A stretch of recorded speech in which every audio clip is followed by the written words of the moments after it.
Welcome back to the home studio and welcome to episode 110 of the Stevie Richards Show. We are going to get right into this episode for fan questions. We appreciate all the questions that you asked. We have the other ones stored for future use if there's certain content or categories of content where it fit. We're going to try to answer them. And now turning it over to the man that finally reached puberty after the Dan Severn interview years ago, James Romero. Right, you didn't tell me you were going to do that. I think my voice has dropped like an octave from like that interview. Do you know those microphones? I got this like Rode podcast. It was the first one I used when I started podcasting. That awful. It is awful, but for the time it was awesome to have a USB microphone that you had monitoring attached to. It was the first of its kind. Yeah, but do you know what they also look like? They also looked a bit like a marital aid. One of Vince's? You know what I'm saying? Might as well be. Well, you have to give it a wrestler's name. That would be Sheamus because it was so pale white. It could have been. If it had a little ginger somewhere on top of it, it would have been perfect. This is fan questions, everybody. Normally we do it every 3 weeks. This time we decided to leave it for 5 weeks because there was Dark Side of the Ring and then there was SummerSlam and everything else. Plans change, pal. Plans change, pal. So we'll probably do some fan questions, if not next week, the week after as well. And the way you submit your questions is we do a post on YouTube occasionally soliciting for them. So you have to subscribe to the YouTube channel and then I will do a post. You'll see it in your feed, hopefully, and you'll be able to submit your question there. Now, we're going to go through the intro. We've got so much to talk about today. And I'll say, let's keep this under 3 hours. It'll end up being 5. So I've got a channel, James Romero. Stevie has got numerous channels from Stevie Richards Fitness to his collaborations with Chase Brogan as well. He has the cameos, 5 stars across the board. And as I say every single week, go grab yours now while they're still way too cheap and you get way too much content for your money and personalization and research and dedication to every single cameo that Stevie does. And there is, of course, the Stevie Richards Show Patreon as well, which we watched in tribute to Dory Funk Jr., the man himself versus Giant Baba for the NWA World title from January 1974. I had it in my mind, and we're going to talk a bit about Dory to wrap up the show. I always have it in my mind that Dory Funk Jr., you're going to be in for one boring match. And I know we were kind of watching some of the highlights there, but there's nothing boring about it. No, they both worked hard, and I was really... There's been a reputation for Giant Baba, who was the opponent in this and was NWA World Champion. And CT got me on most of the stuff that we talked about during the watch along, but not as far as James Crockett Sr. being in the middle of that ring as well. We don't even know if this was, you said it was pre-All Japan. It might have been another promotion. No. It was All Japan, but All Japan as a promotion was born less than 2 years earlier. So this is a very, very young company.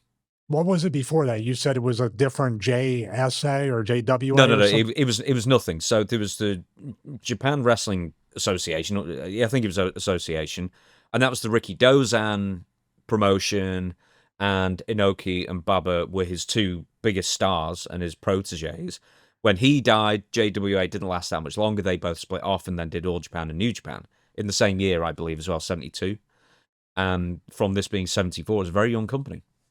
But for this, and this is definitely one of the more pleasant surprises, one of our Patreon supporters actually suggested, we didn't know which match it would be though, but we picked this one.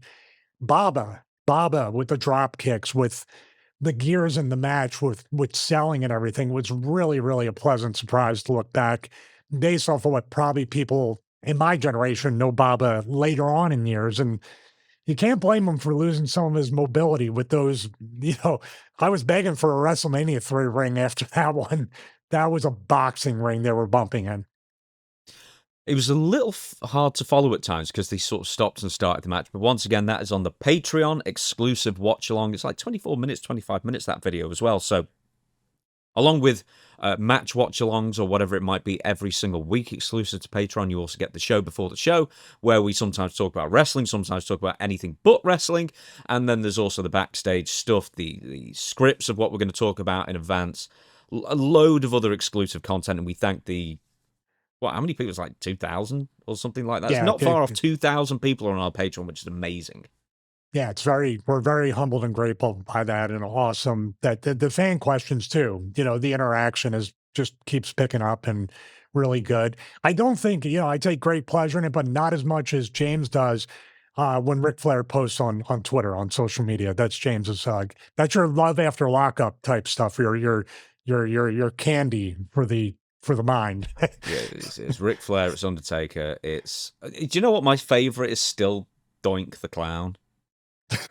Because I wasn't putting on. I was really trying not to laugh all the way through it. The And Ray it was Apollo really one where he got difficult. mad.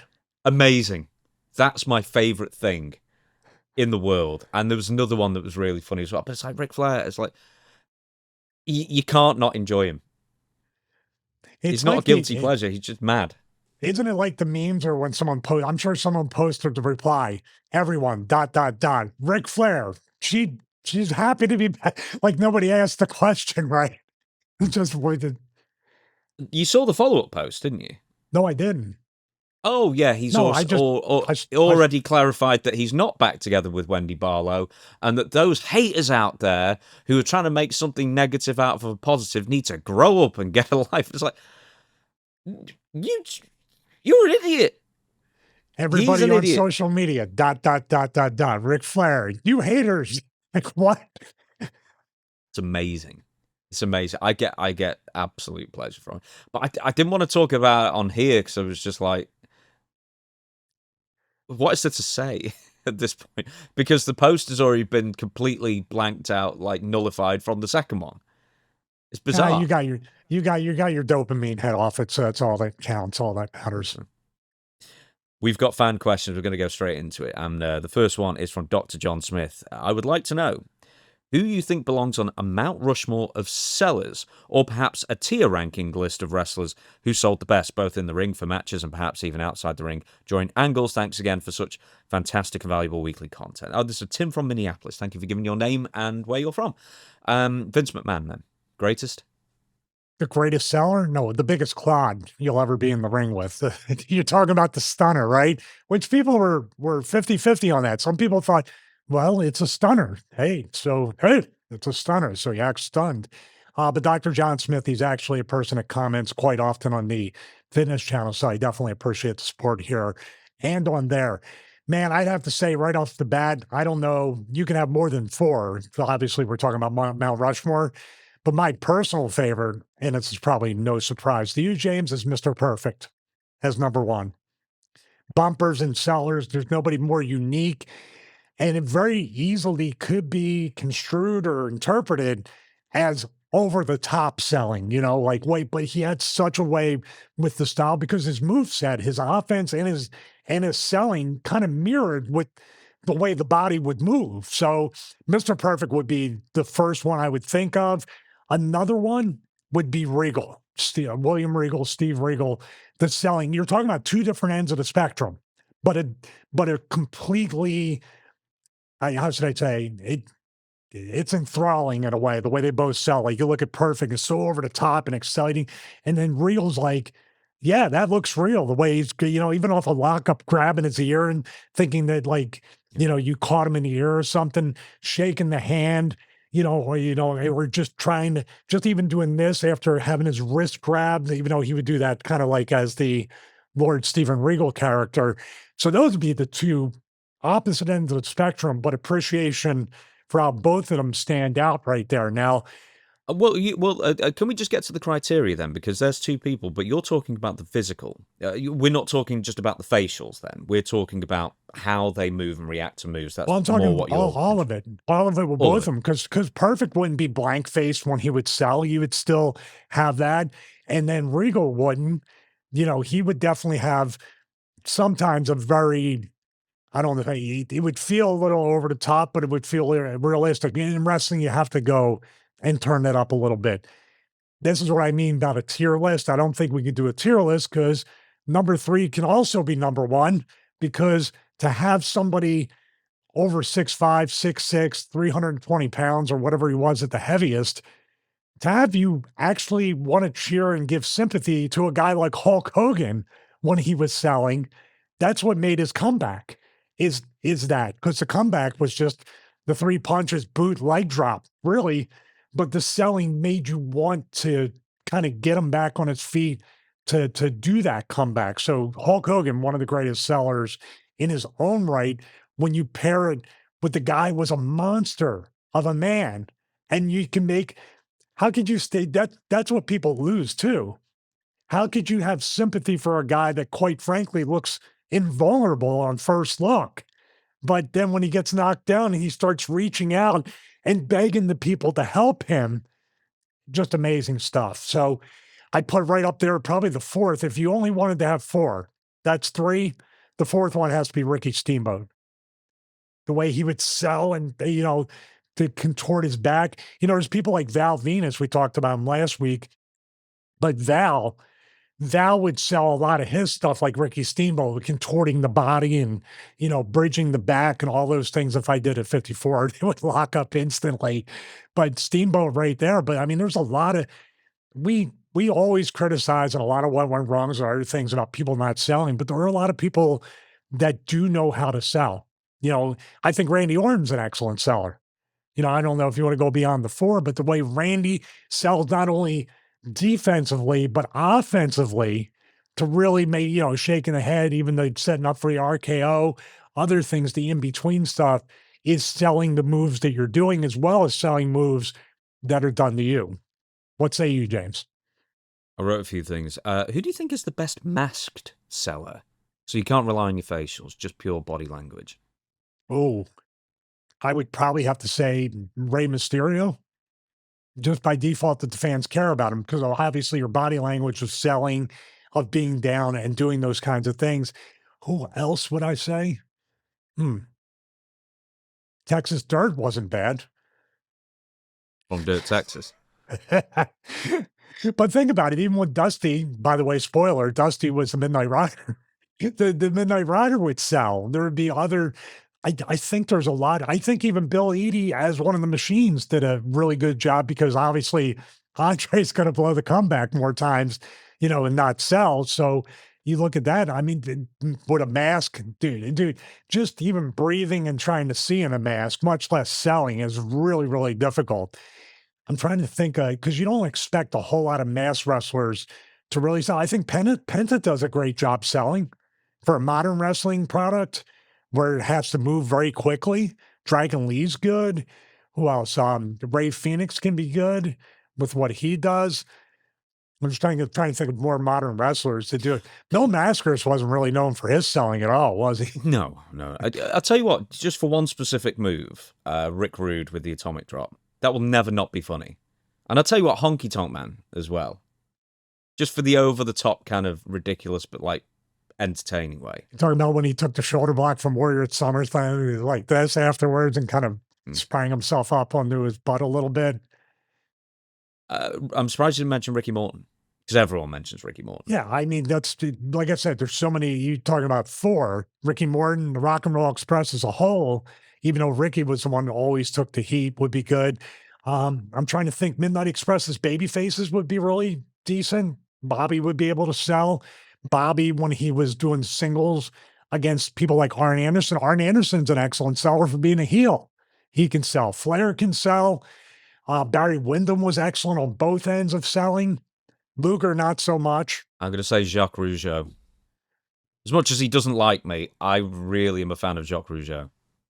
You talking about, was he didn't really sell the fans booing him. Bugeaud. He sold that. He sold that like he had a cash register in front of him. I think Jock likes you. You guys are best buddies. Who was your selling muse then? Who was your example that you were told to copy or however it might be? Oh, I don't think anybody ever told me to copy. Obviously, I would try to sell like Sean, but there's no way I could take bumps as well as him or sell like that. I think also, in a weird way, Magnum TA versus Nikita Koloff was a very realistic way of selling. Both of them were very snug, so there was no need to sell that. But who told? I just watched everybody. I watched everybody. And then obviously, as time went on and even early days of working with Raven and I was selling in my own way. But believe me, there's a match where I beat JT Smith in early days of ECW when they started to know they were going to put me with Raven when he was, before he came into the company. And I won and I sold and I started doing like just such an oversell, which I was told right away, good effort, dial it down a little bit. And that's the way you want to be. I mean, to get somebody to actually react or to react more is very difficult as far as telling somebody that's overreacting to just peel back the energy a little bit. But I'm trying to think of who, when I watched on ECW, we watch all the matches, and I would watch Ray Raven would sell in the ring and both if he was in a singles and I wasn't out there. But then people like Shane Douglas was excellent at selling as a heel. So I was trying to mix a little bit of that in there. But really, in those early days, I was watching wrestling, but I never said, oh, I need to sell like this or I need to do this. I would just take the bumps and sell my own way. And then Raven would kind of, and Paul and Dreamer and everybody would kind of tell me how to tweak that in a more realistic way, while also being an over the top clueless putz.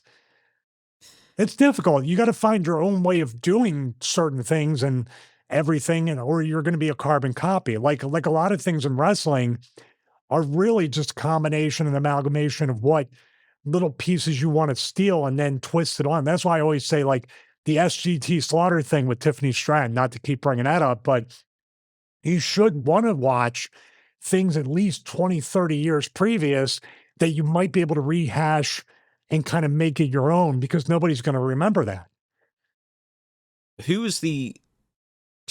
We've asked for the best, so let's always have one worst. Who was the worst big name wrestler who just couldn't sell, and why was it Road Warrior Hawk? Because like you'd hit him, doesn't matter where he is, and then he just like his arms are flopping, like Woody. Like he just go like when Andy comes in. He would. It was like you took the batteries out of him. Yeah.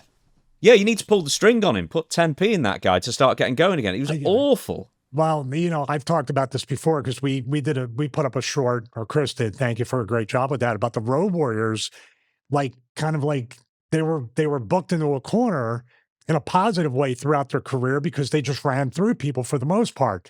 When they got to WWF, there was a problem where obviously there was a big problem with Hawk, but at the same time, you couldn't book them to run through people because then you're booking everybody into a corner and sacrificing a lot of tag team. And they had a lot of great tag teams back then. So the Road Warriors were selling there, and I didn't think Hawk did a bad job of that. I think they were both just taught from the very beginning to just run through people and never to sell, because Road Warrior selling was not what made the promotion money. It was them being dominant. But of course, I told you just now, you book yourself into a corner with that.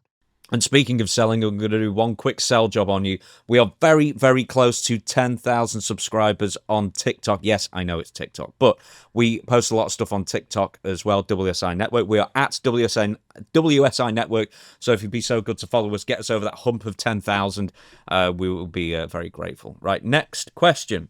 Hunter Hastings says, Stevie, I admire your integrity and your work in the business. My question to you is, what is the kindest gesture you have ever seen done in the wrestling business firsthand? Who is the nicest guy in the wrestling business, and tell us a story we may not know about the kindness? Thank you, sir. All the best.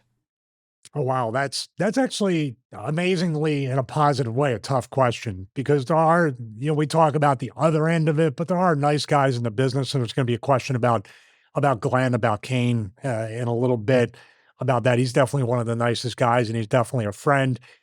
I feel like the nicest thing I've ever seen, I've seen lots of Make-A-Wishes with Chyna and other people in the company that have given her time, and you can criticize Chyna, all you want, but man, he does have a record number of doing that.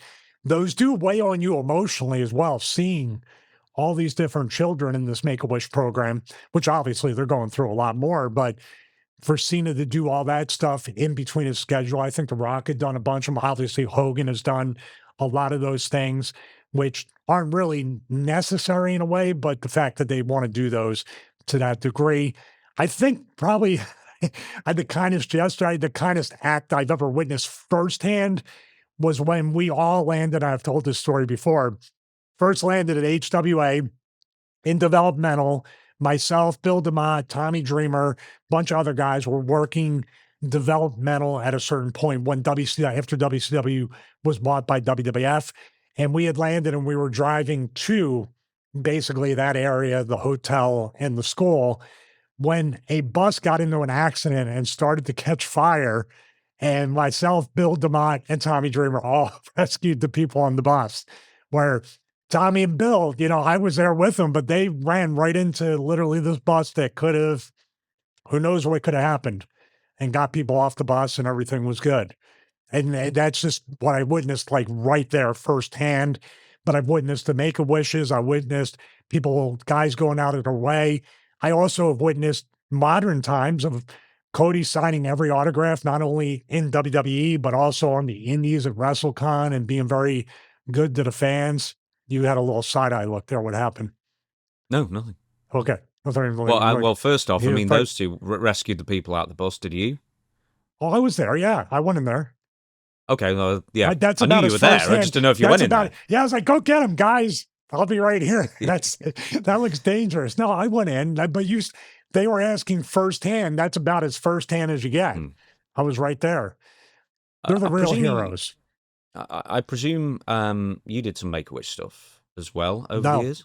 No, and that's one thing I talk to my wife once in a while about it. I really wish I could have made a bigger impact in companies and the business at the time to be able to do those things, go to children's hospitals, obviously play video games with the kids would have been great for both of us. But I wish I could have done more with whatever little name that I had, or maybe had more of a name to be able to do those kinds of things, because that would be very exclusive in a way. I only did one thing, and that was like the whatever anti-drug campaign, and it was myself, Big Boss Man, and a couple other people at a local school that talked to the kids about not doing drugs. Yeah. And I was the right sense of character, so they booed me for trying. They probably like, we're going to definitely do them now. Yeah, that's not the best, I guess, story to bring up with the dark side of the ring on Big Boss Man, I guess, a couple of weeks earlier as well. No, I mean, but he was did totally- you know? I mean, I guess you didn't know that. No one seemed to know it. No, we didn't know it, but Ray also would give a lot of time, and Ray also was very generous. You want to talk about one of the nicest guys?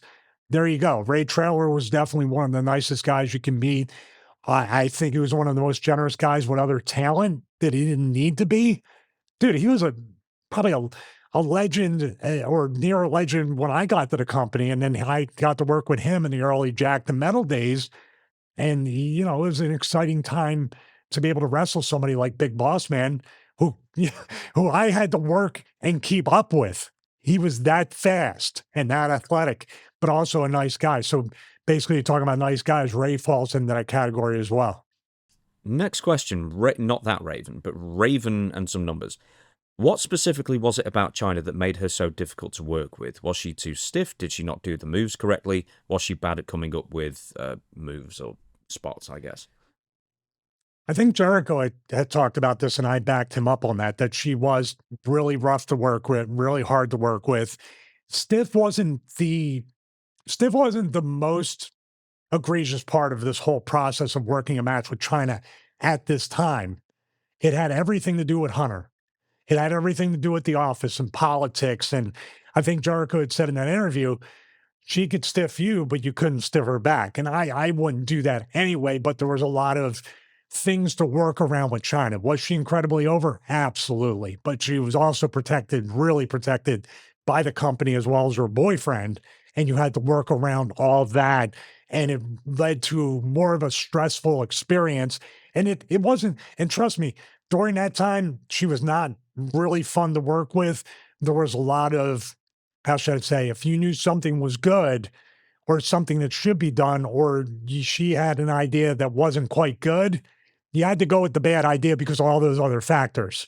So that's what kind of made it, I guess you could call it a nightmare to work with her. It wasn't her as a person or personally, it was all the surrounding factors that you had to really be super careful and overthink it. Now, we did stuff with her with the right to censor that I'm surprised, like pile driving her, beating her up, doing things like that, getting heat on her. That I was really surprised, but it all led to her squashing Avery at WrestleMania 17 anyway. So that's kind of why they did that. But you always had to think in the back of your mind, Hunter and then the office.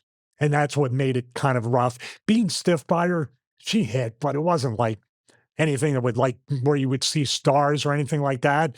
But at the same time, if you, like, even when I did the thing in the corner where I kind of choked people and I just stay looking in my eyes and I'm going to change your ways, I had to be like on the shoulders and not really near the neck. And I would never choke her. It was always choking is not this in wrestling. It's pushing. It's like basically you're just pushing against the chest and the throat without putting the thumbs into here. So, but even then, you had to be, and that's when it starts becoming dangerous for people like me or Jericho or other people because you're overthinking it so much that, that you're overthinking everything in the match. And that's when you get hurt. So in years later, like I always said, I think I said it 2 or 3 times on this show, that I wish I got to know her. Vince Russo was very close with her, so whatever he talked about her, and that I totally believe that's the way she was as a person. And the actual business in WWF at the time is what makes sometimes these things a lot rougher to do. She was friends with Val as well. She was very tight with him. And I wish I got to know her on the convention circuit at signings outside of the poisonous environment of WWF. What was the process of coming up with an approved thing to do with it then? Did you have to ask Chyna? Did you have to ask the agent, who would then ask Chyna, who would then ask Triple H, who would then ask the office? I mean, There you go. was this Bingo. like a That's big, a bingo. yeah, so there's a big chain of events then. That's a bingo, as they said in Inglorious Bastards. Yes, that is exactly what I can recall that it was like, that it was very tedious and it wasn't you, or at least you could, but why bother getting any kind of, you see how you can really mind, you know what, yourself in this process. It really makes it very, very tough because if you say something to her and you say, "Hey, I think we should do this," and she doesn't necessarily like it, she goes tell him, he tells the office, whatever it might be. So it would really be just with me at least, just sitting back and saying whatever you guys want to do. And then after they formulate all that, I would think, all right, where's my opening to get my little thing in here? And I would have to say, I'm going to do this in the corner. If it's okay with you, I'm not going to actually choke you. I'm going to do this. And it's just my deal of doing whatever. And I can't believe sometimes with some of the things when I worked with her or we did some of those things, like I said, I can't believe it actually got done because I was so much like, let's just get it over with. Just squash me and get it over with and let me get away from you kind of thing. But not, once again, not her personally, but the idea of working with her with all the factors that surrounded her. All I'm getting from this is that she was very unapproachable at the time then. It felt that way. It really, really felt that way. But once again, I don't think she was unapproachable because of her. I think she was unapproachable because of all the factors around her. And maybe she did get an ego. I mean, she was probably the most protected person in the company at the time, if I can remember correctly. What would you do? If that's all you knew from day one, and unfortunately, through other circumstances, she got to see the other side of it and got basically out of favor with all that, which I feel like wasn't even her fault at any point. I felt like she carried whatever they gave her to the, even as being as green and as kind of like all the political stuff around her, she got over. If she didn't do what she did, if she was like, I mean, I'm just saying, I'm not picking, but she could have very easily went the way of like an Emma or other people that when they did all these things and then they were like, but she had something special there. She's kind of like that girl, like with the Jackson Drake kid, Lockwood. Yeah. They kind of are touting Micah, her. yeah. They're touting her kind of like as the next Chyna, right? Yeah.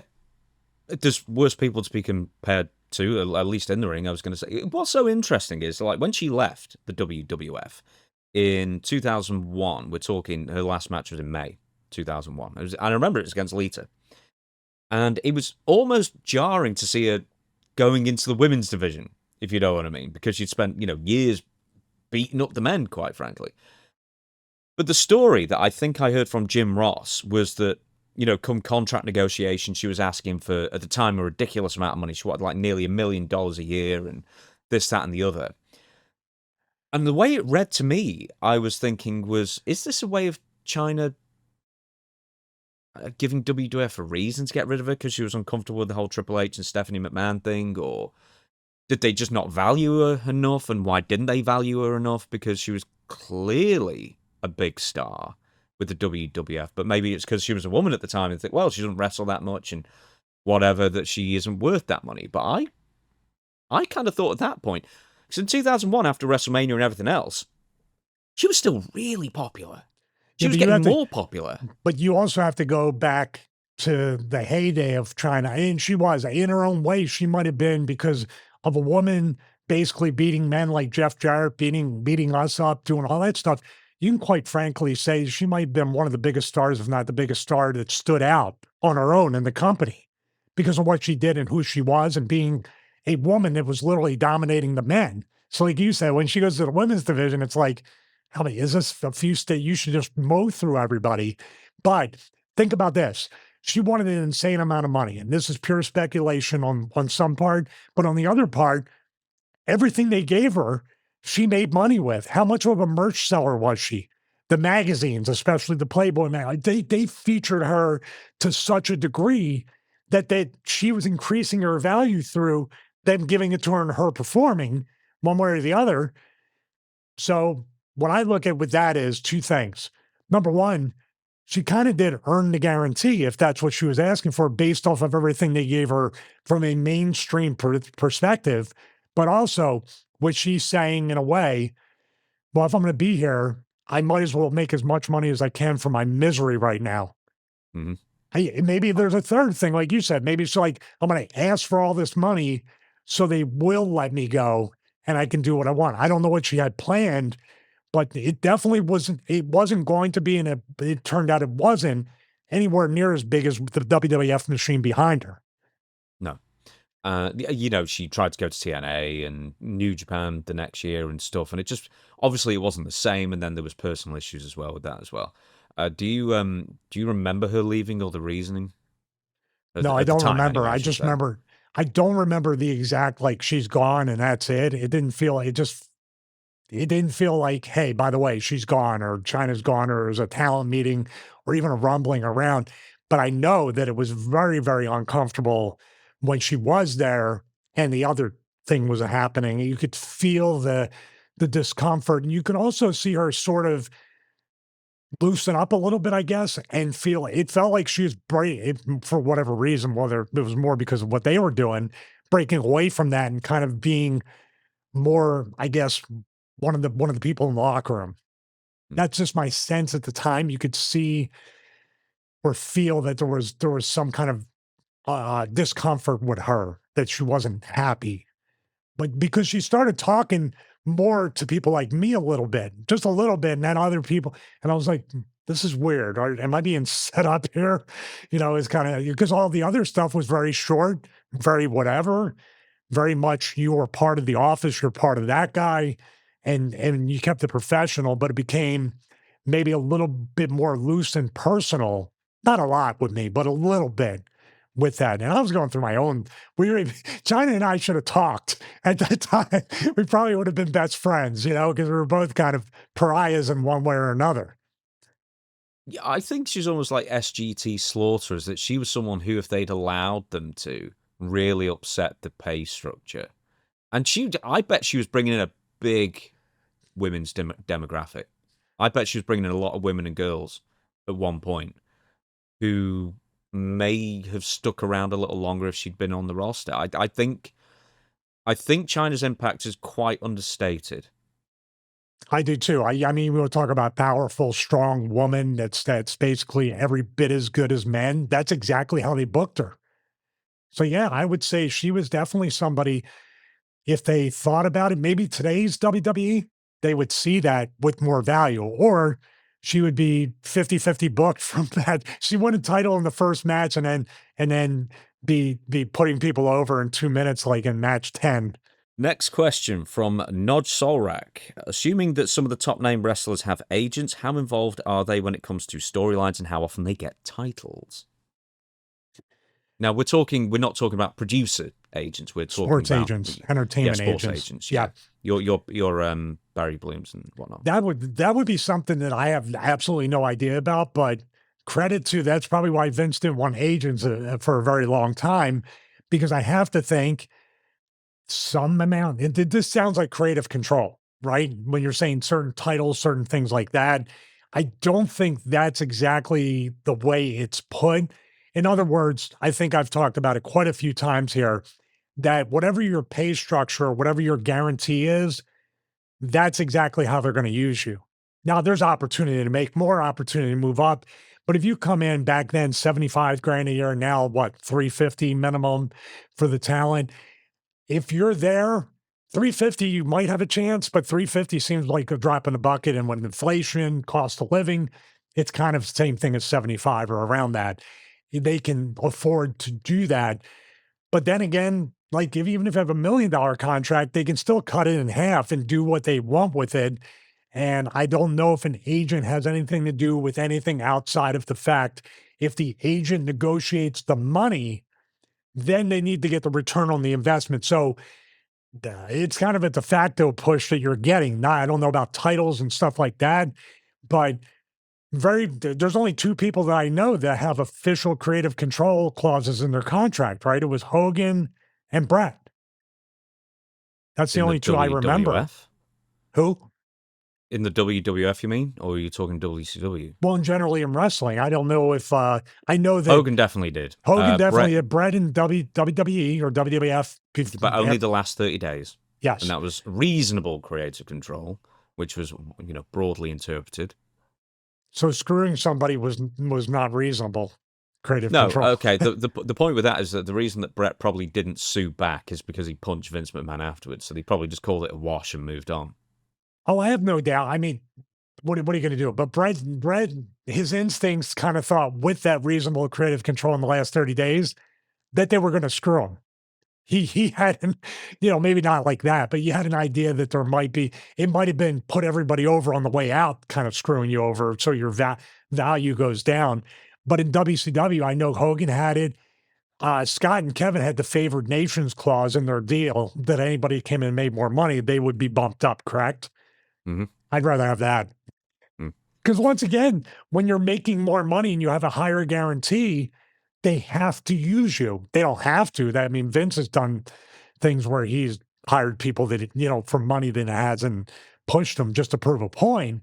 But I would say there's not anything what agents can negotiate the money, the tour bus, the first class tickets, which by the way, they get their money back on that. I'm never going to let that, it's not a freebie. They'll get the money back from you on that. But that is kind of a de facto way of maybe getting titles, staying in the main event and things like that. What those numbers are in 2026, I don't quite know, because Braun Strowman was $1 million a year guy at one point, wasn't he? Yeah, he was. And he wasn't getting pushed during that. And then they released him or cut him down anyway. Did they cut him before? Did they cut his pay? Or did they just release him? They did a weird thing where they kind of, they definitely released him, but then said that we're open to bringing you back on occasion. But they've also got this, it was everything on the menu, which is was it a mukbang show, as they say on YouTube, where he just eats, goes to different restaurants to eat stuff. But that was quite successful, and they kind of had that after, is it SmackDown? I don't know. We don't get that show, so I don't know where that is, but they have it following one of the wrestling shows as well, and it's actually a big success, or a pretty big success, so it's a good tie-in. Yeah, I don't know. But we'll get back to the question and just a final answer on that. It just has to do with money. In wrestling, your guarantee should carry you to those titles, that kind of stuff. I don't think anyone has ever promised a title in a contract. Have you ever heard about that? No. But if you're paying them enough, here's your title. Next question. Artipedatio, or Petito. I've not said it right. Whenever there's a top guy, is there a reason they hold lower card talent down other than jealousy or paranoia? If they were really as good as they claim in these cases, shouldn't they want to prove it and not have any issue with others? And why do promoters take their word for it or side with them when this happens, as they're in the long term costing them money by doing that? Why do you think people like Vince McMahon allowed this? Is this entirely true? you talking about they take the top guy's word and the top guy who walks by and says, I don't know, boss, that kind of stuff. The little seed planters, we know I guess so. who does that kind of stuff. You know what? This is the Kobayashi Maru of pro wrestling. This is the unwinnable scenario for people that aren't in there. I cannot answer this. I have never been privy to see how it operates like that. Although I did sit on one production meeting and basically Tommy and myself, they did not say anything and they just kept looking back until we left, meaning they were going to probably bury us after we left.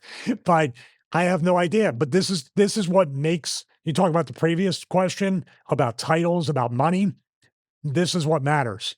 How can you maneuver it politically? How can you get yourself to be in that situation where for some reason they like you and they want to push you? And it does make, I'm telling you, if I will go to a certain name, if Dixie Carter likes you and thinks you're talented at any point, it's six figures. It literally, you will make a ton of money if you are politically aligned. If you're not politically aligned, you can be hired for a long time. You can be figured in to a certain point just to put the people above you over. But breaking that mythical glass ceiling and grabbing that even more mythical brass ring, it's all about kissing butt. And even when you kiss butt, that may not work for you. Then you don't have the respect of anybody.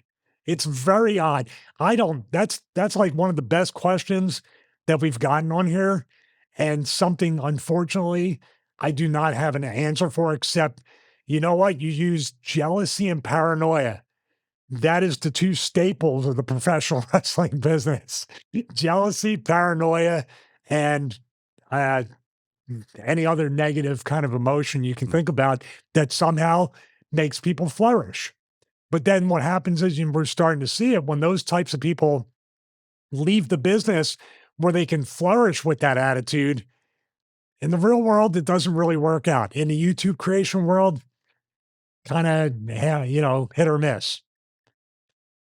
Who were the main eventers who you felt that you worked with or worked in the same company with that had no worries about being paranoid, always happy to help, always wanted people to be brought up to their level? There's only one person I can really think of that did like just help everybody and actually talk to everybody like human beings, and that would be Glenn Jacobs. That would be Kane. He's about the biggest name I can think of off the top of my head that would be super cool like that and never changed no matter what and he was figured in with those people. So he was kind of like, look, he had a dual role where he get along with those people and he would get along with us and he would also get along with the office. As far as maybe not getting along with everybody, but like who wouldn't have an ego as far as like who they work with or whatever, I would have said Undertaker, because he's worked with so many people who you could argue had no business even being in the ring. Oh, with Undertaker. I thought they were ribbing him half the time with the people like Giant Gonzalez and the people they booked him against. Yeah, Nathan Jones. That's yeah. I would say that, but Undertaker also protected his character and gimmick at the time. People were watching the podcast and see everything in modern times. We remember that. That's exactly why. I'm not saying that was a nefarious thing, but he would also be very protective of what he did. But he was also a company man, and here come the Giant Gonzalez's and the Nathan Jones. I don't know. It's kind of like, I feel like Vince would be like, I'll make it up to you, pal. Kind of like when Punk was hurt and kept coming back. So you just told me people, I don't know Taker that well. I do know Glenn that well and watched the way he would operate, not only on a professional level with people, whether they were the top or locals, but also just in general conversation like that. Next question. Where do you think wrestling styles are going in the future? Surely it can't get that much more high risk or and athletic than we're already at now. Man, that's another great question. This particular fan question episode is a lot of tough ones. I don't know. Now that they're writing, supposedly writing all the shows via Chat GPT or AI, I'd have to think we're going to get AI wrestlers in the future, so they don't have to pay the human beings to do it anymore. I'm half joking. Who knows what the future will bring? I feel like what's going to happen is there was back then. This is why the right to censor was created, by the way, not only for the Parent Television Council, but to give to put the heat on me and the group as to why we're bringing the product and scaling it back from the violence and the sexuality and other stuff. I can see it getting to a certain point, and God forbid, it's not going to be someone gets crippled again or dies or anything like that. But doesn't it move in ebbs and flows, James? You get to a certain point, you push the envelope, and then you kind of peel it back to the basics. And I think, I believe, and I hope after seeing a match like Nick Aldis versus Gunther at SummerSlam, that they'll look at that and say, "Oh, people actually do want some wrestling with their ads." And here we are. I don't know. Where do you see Yeah. it going in the future? I think it'll get worse before it gets better, but I hope it doesn't get so worse that something happens that can't be undone. Okay. I've got a few different ways of going through this with you.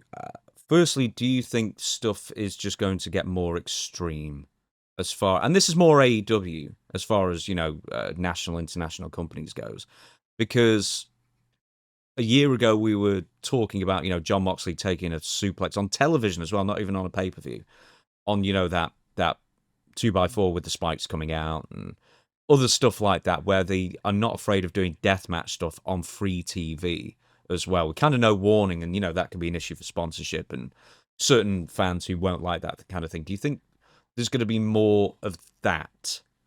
Maybe not in WWE, but elsewhere. Do you think there's going to be more extreme stuff making it into the mainstream? Yeah, I think so. I think that's always going to be the thing that's going to happen, not only in AEW, but the indies, because the agents and the chain of command are not there to stay. And I used to think when I was a full-time worker in WWE that I was being handcuffed in a lot of ways. And then there were some ways where they were handcuffing you politically to not be the best that you can be within that match. But I could look back on it and say, yeah, there's a lot of stuff that when they were handcuffing me, it was kind of like, you don't need to do all that, because as a young wrestler, even not so young, trying to get noticed. What did I say last week? You're going to keep trying to get noticed means I got to work harder and be more vicious and do more stuff and take bigger bumps and risks. And that's not necessarily how you get over in that vein.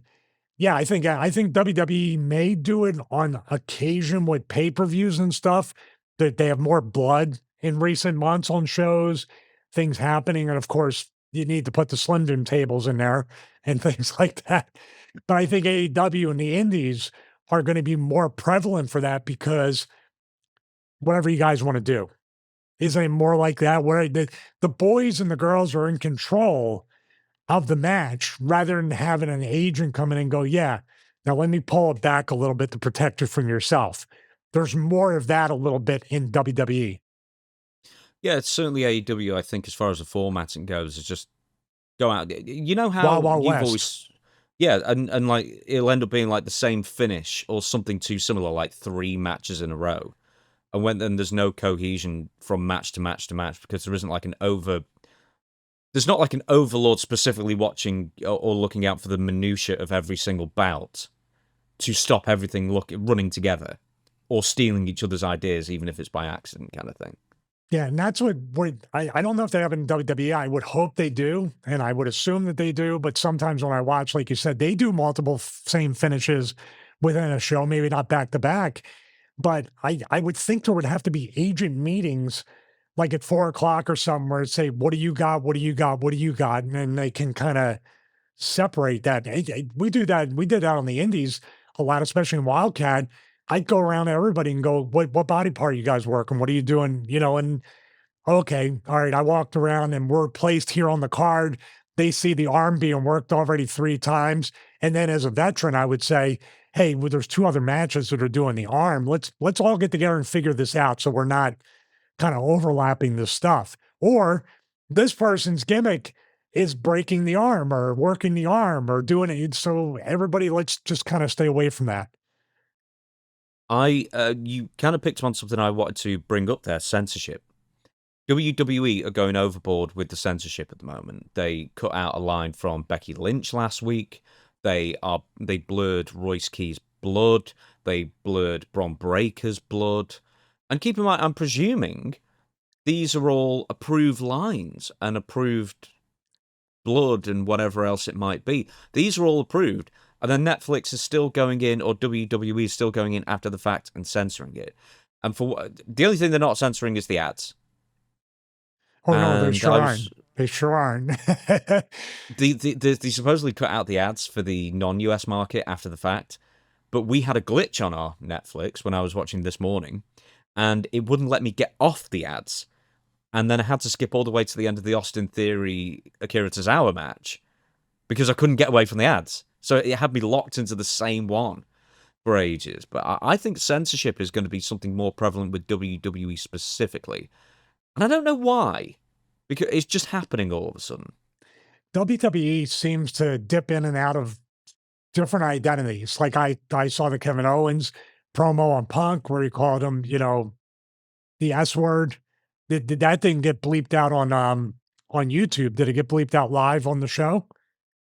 I don't know, because I wouldn't watch it live anyway.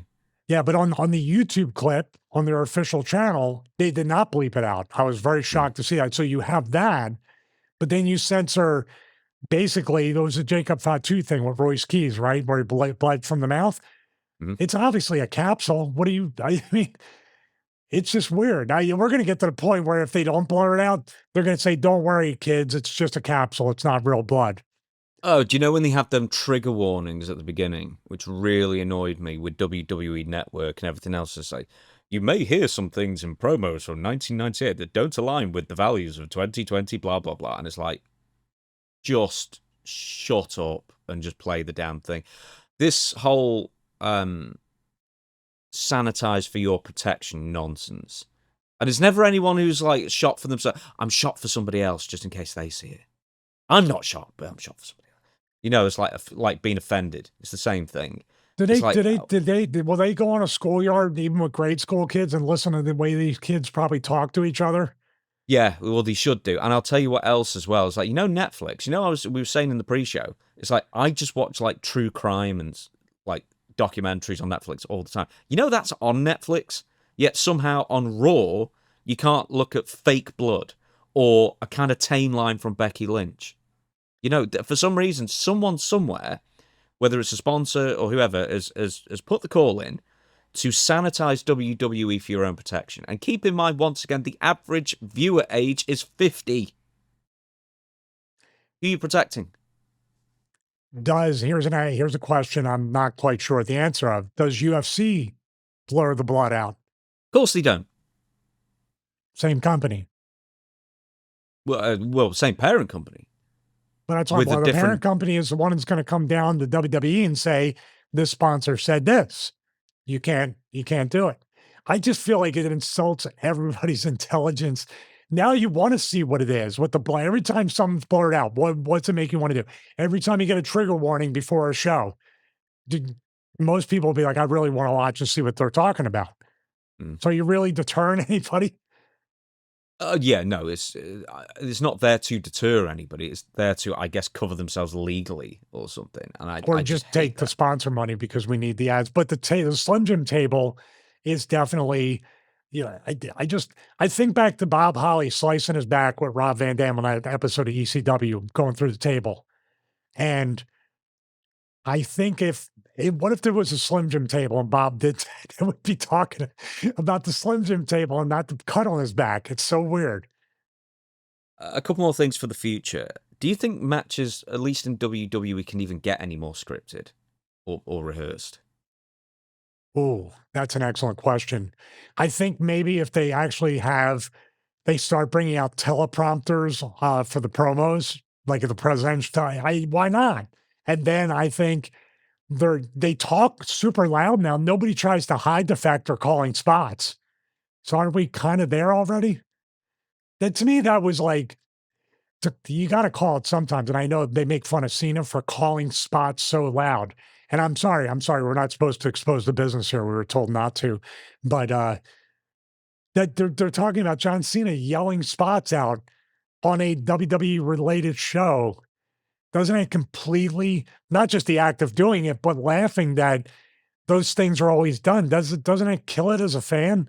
Like, why should I emotionally invest? Rollins on ESPN, I know, but something saying that. It's such an acceptable thing now, which is weird because you have the IFP with the ref. You have communication where the ref can kind of pass along, but they're still yelling at each other.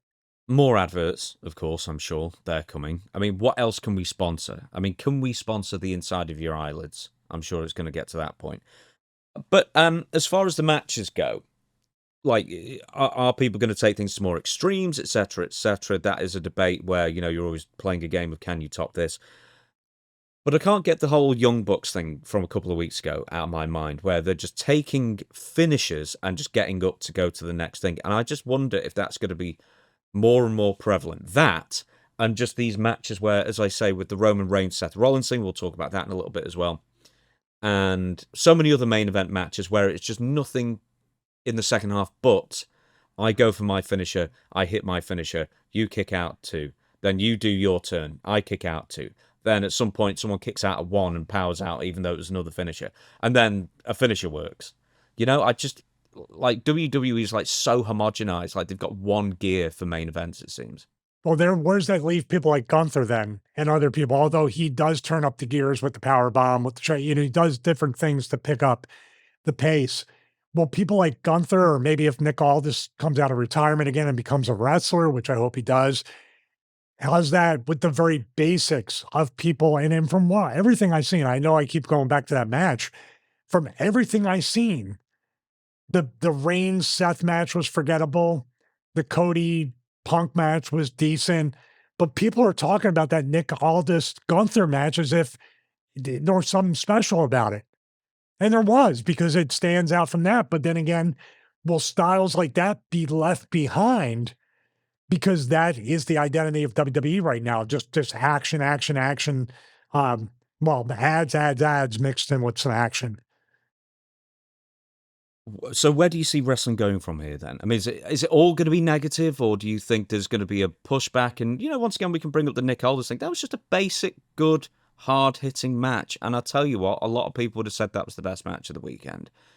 And I think there's definitely an outcry for just basic, easy, well-done storytelling.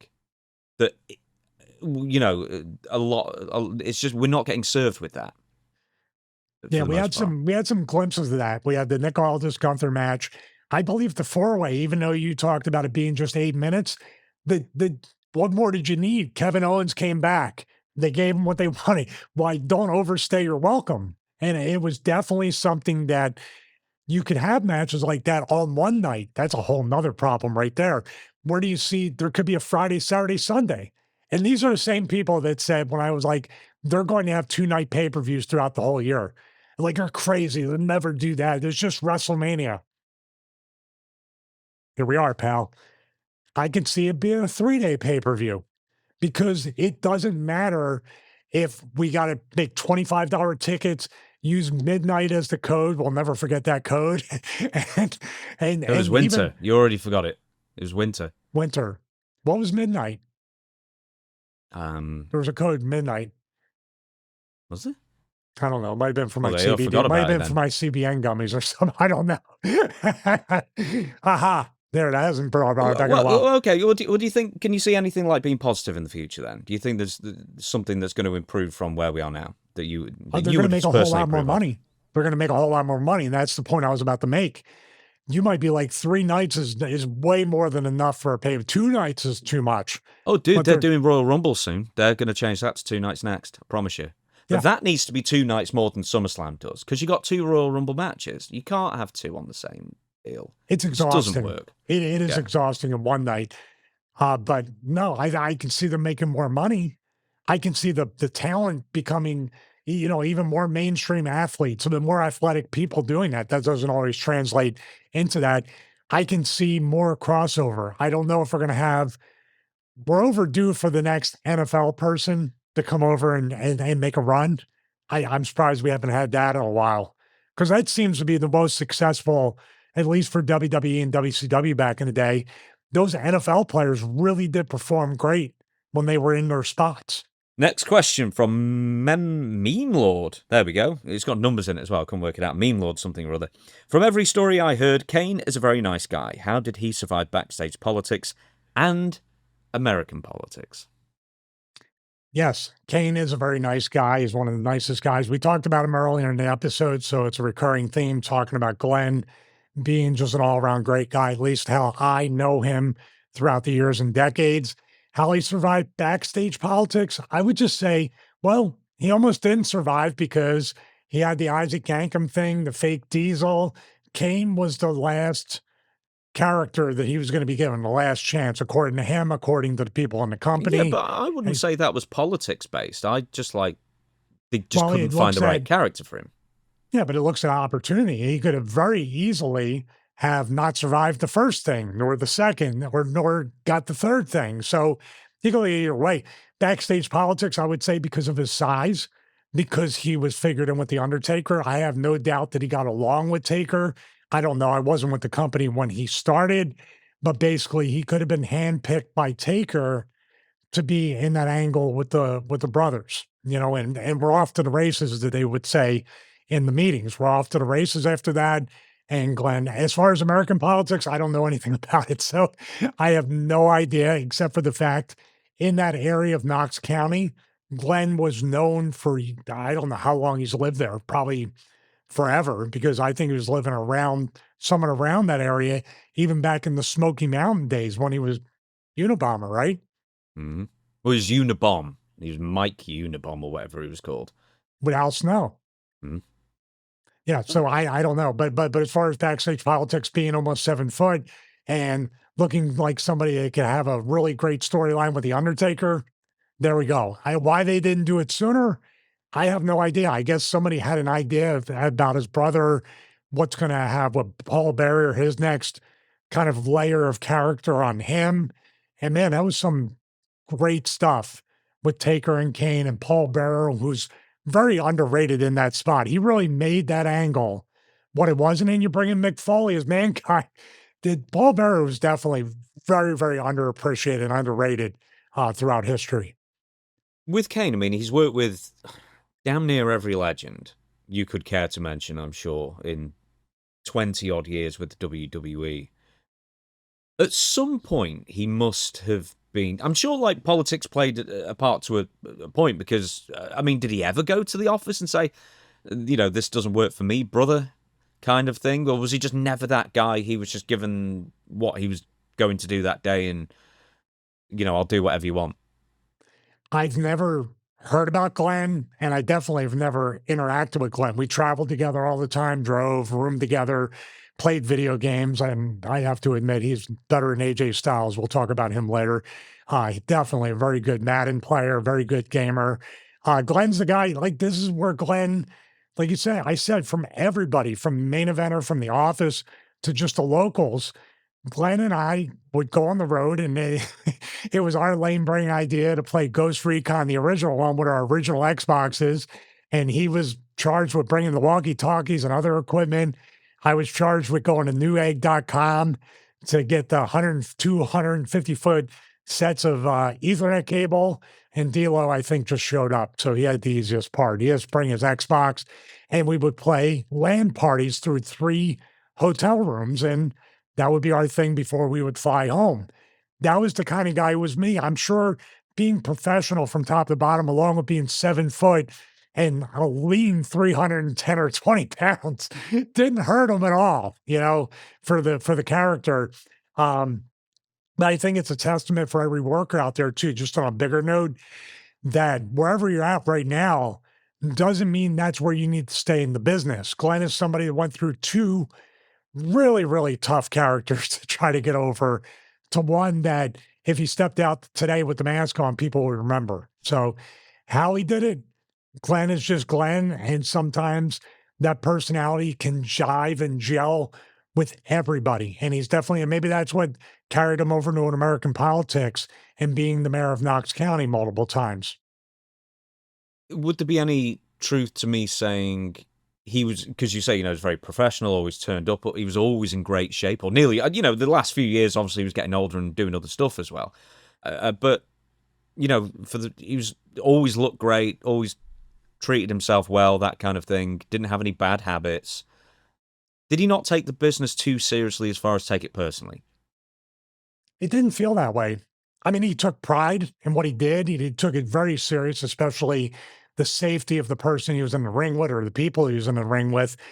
but I never got I never got a notion. I took it a lot more seriously than Glenn. He probably had to hear me on the road a lot trying to figure stuff out and everything. But no, he had a very laid back attitude about everything. I mean, he wasn't a pushover. You couldn't bully him in the ring, obviously, not just from looks, but Glenn and I used to also mess around and spar a little bit backstage, and he had some of the fastest hands, him and Big Show.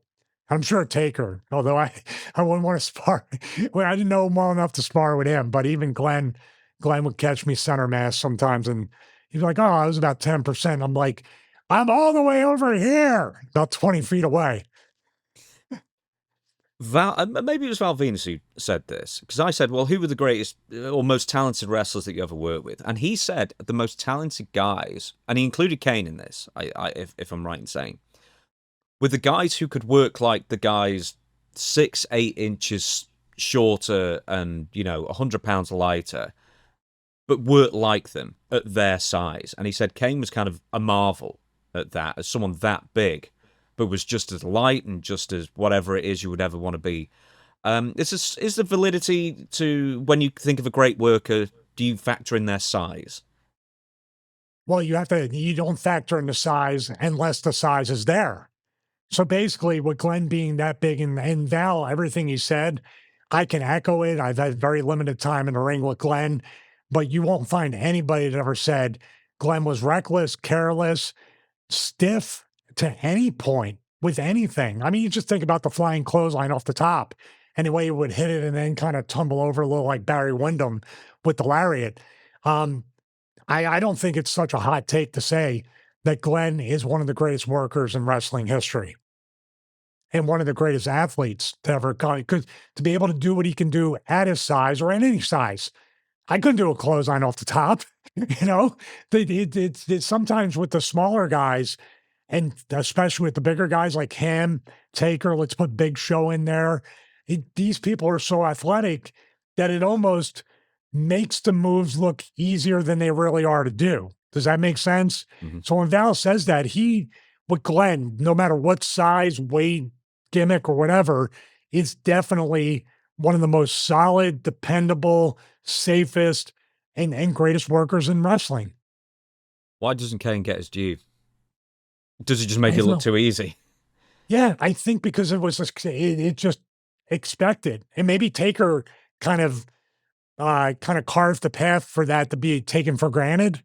Because some of the stuff Taker would do even early on, you would just be like, yeah, that's for him to lift up, float, and hit a clothesline in midair and do that kind of stuff. And also, Taker will work people bigger than him and have to lead them. Giant Gonzalez, Nathan Jones, other people. But then when he was paired up with, it was weird when he was paired up with Glenn as opponents, they never really gelled as much as I thought they would in all the iterations. But when they teamed up, it was amazing. I liked the first WrestleMania one they did, and actually I quite liked the WrestleMania 20 as well. I like WrestleMania 20 better because there was more story attached to it, and Glenn had now the mask off and the facial expressions down. That WrestleMania match in Boston, that's where Glenn, that's the first time Glenn I ended up going after Pete Rose and giving him a tombstone, right? Mm-hmm. But what I'm saying is that one there, their first match, I don't know if Glenn was nervous what it was, but dude, those tombstones were pretty rough that he gave and took at the end. Mm-hmm. We will move on. Loco Cal L says, one wrestler I really liked was Sean O'Haire. Any memories or cool stories involving him around 2003? Also, any idea why they shelved the cool devil advocate character of his?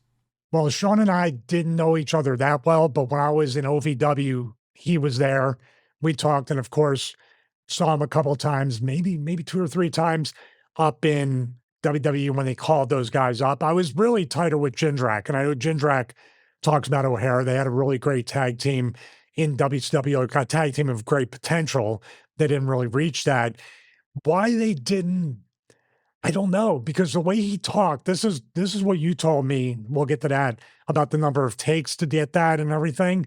But what I saw in those vignettes, at least the finished version, the final version, was really how Sean talked backstage. not with the verbiage, but a very cool, calculating, laid back, but kind of you could tell he was a little off, a little crazy, a little intense. And those things were some of my favorite vignettes that WWE did.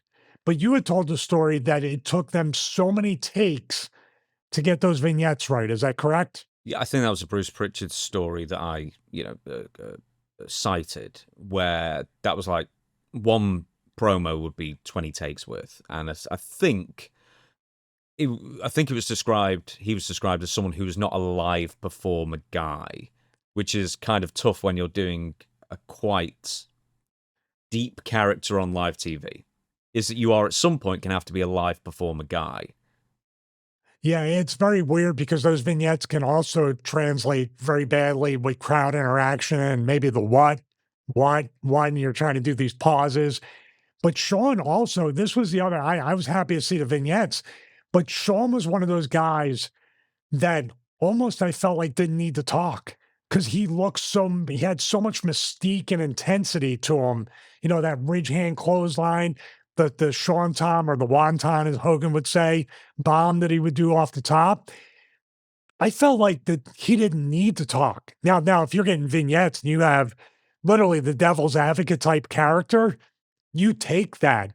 But once again, I mean, I think didn't Ultimate Warrior, didn't Bob Backlund, didn't a lot of people do a lot of takes and vignettes and interviews backstage? I'm sure I know some did. Warrior. What's that? I'm sure some did, but there was just so much TV to fill in 2000. Do you want to know the real reason why that character got killed off? It was Roddy Piper. Why they paired him with Roddy Piper, I do not know. Well, that's all another story. Yeah. That is a whole other story. And it's not Piper's fault beyond that he's just way more charismatic and just always going to be a way bigger star. Even at that point where, he was overweight and washed out, but he was still Roddy Piper. And then Sean O'Haire ends up being like the fourth wheel on a Roddy Piper, Hulk Hogan, Vince McMahon feud. And he just didn't fit in there at all.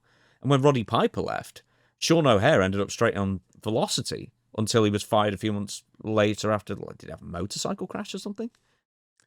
Yeah, I'm not quite sure what prompted the release, but I will say this. He wasn't even the Diesel blueprint that I talk about. He wasn't a bodyguard.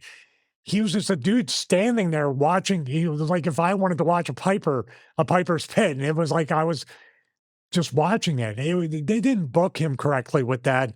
And he's a dude that just didn't really, and unfortunately he's not here, so rest in peace. But he's a dude that should have had maybe some, even put him back with Jindrak, man. They look great together. I don't know why that wasn't a thing that they tried to continue from WCW, at least till they both got their feet wet and understood the landscape. And then maybe the vignettes were something that was so new to him that he didn't know. Because I don't think WCW trained these guys. All they did was part of the Natural Born Thrillers and Sanders saying, hey, you're SOL, and you know what that means. And everybody just stood around. Basically. Shout out to my buddy Mike Sanders. Good guy. There's, I've actually got this here. This is from, I'm actually looking at Mark Jindrak. A few more appearances on Heat, late 2002, wrestling U. Suffered an ankle injury. I didn't realize Mark Jindrak was in WWE for so long as well. That's an interesting thing. Why didn't they pair the two together? Because they were WCW tag champs. But then didn't Sean O'Haire have an issue with not bringing the belt to WrestleMania 17?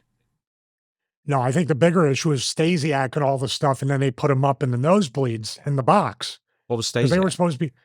Stasiak supposedly did an interview. This is according to Bill DeMott back then. He did an interview where he exposed the fact that they were going to be at WrestleMania 17. And then they were supposed to be out there for Shane in his match, but they ended up going up into the skybox. Did I remember that correctly? That does sound familiar. I was thinking of the thing where Sean O'Haire didn't bring the WCW tag belt with him, and then there ended up being a big to-do with him being late and torn up because he was... I can't remember the story, but it's something ridiculous where he had to go through this big to-do to get the belt back, and they didn't even show it. Yeah, I don't know. It sounds like they were setting it up to fail right there in a way, too. They probably told him not to take the belt, and then where's the belt? Right, where's the belt? So, I don't know why they didn't do it. You just made a point as to why they should have kept Jindrak and O'Hare together. They had so much talent and so many people to book. Why they cut the vignette short. That's exactly why you have this tag team that could work. Dude, those two guys could work with Taker and Kane. They could have did a bunch. I mean, obviously they would probably get buried because everybody did at that point. So I don't know. I mean, I witnessed it firsthand in Unforgiven that that could have been Jindrak and O'Hare in a lot of ways rather than Chronic. I think I remember watching, the Shaunton bomb, as he called it. I remember watching, and it was almost too smooth. You know what I mean? Because like Jeff would do it over the guy. Yeah, kind of just. Well, you two used to watching Jeff Hardy squash everybody, right? I've been there. But I was. How was it? What? How was it, the squashing from Jeff Hardy? Well, think of the word I just used. Yeah. Jeff was like all you prayed for, which he didn't do it all the time because it broke my nose without a whisper in the wind. But he would just land what he would land. And you would just be there to take where he landed. He didn't mean it, but that's why Jeff was over. His body just flew, and then wherever it landed, that's where it landed. Yeah, Sean O'Hare would go and do like kickboxing and a bit of mixed martial arts afterwards from 2004 onwards. But I don't know why WWE just had like no plans for him after that. I guess they just boxed him in as can't cut a promo. See you later. But he had a good look. I thought it would have been better if he'd like slicked back his hair, but he ended up having like that new metal kind of like spring out Linkin Park kind of thing going on at the time, which always seemed a bit kind of out of place. But it's like you've got a 6'6" guy who can do a swanton bomb better than Jeff Hardy. You've got to be able to figure out something for him. But no, he's had a motorcycle crash and sent him back to OVW and then just let him go. That's it. Yeah, even that ridge hand clothesline was something special. It was different when he would do it, and it didn't hurt. But these are the mysteries. These questions that we go throughout this episode, some of the toughest ones, which I love, and hopefully I'm answering them with as much detail as I can. But man, that's another one where I'm like, I don't know. I mean, plans change, pal. They hit you with those vague metaphors and everything. Okay, everybody, once again, thank you so much for sending your questions. We'll be doing another fan question episode in a couple of weeks, I think. And if you want to submit a question in the future, you need to follow us on YouTube at The Stevie Richards Show. And I will do a post at some point saying, hey, we're soliciting more questions. Please write them here. You just have to reply to the post with your question, and it will make it into the next script, or at least it'll make it into the giant file of questions we've already built up for future episodes as well. Take a drink. Now we're going to get into the news. And first up, Chelsea Green. Now, it's been quite a whirlwind week for Chelsea Green, it must be said, with the huge win at SummerSlam, with the interim WWE Women's title, which it may or may not have been upgraded to the actual women's title because Rhea Ripley is just had surgery. We'll get into all that in a minute. But from winning at least an interim world title belt to her first match on SmackDown where she picks up an injury. And it's over to you, Stevie, to talk us through this. You said this was a move the Hardy Boys used to do. They would do something called the spin cycle. I think that was the one where they would go back with you together. They would tuck you in. You would be down on the mat. They would grab the arms and the legs and they would pick you up and fall back kind of like a belly back, but you'd be kind of on in between them above their shoulders. This is the opposite where these girls are doing a double thing, tucking and then going kind of like a Michinoku driver type thing. Although when I saw it live or when I watched it over the weekend, I said, oh, it looks like they dropped her pretty high. They didn't complete the move. So based off my memory, or hopefully not CT, let's take a look. Yeah, she looks like she almost got dropped on her head. So what I'm looking at here is they got her tucked. They put the hands between the legs here. And what I'm looking at here is the boost from one person twisted her. In other words, this person here twisted higher than her, or I mean, went higher. You see how her body's not even, and it looks like she's going to roll, which is exactly what she's going to. See, they did a camera cut.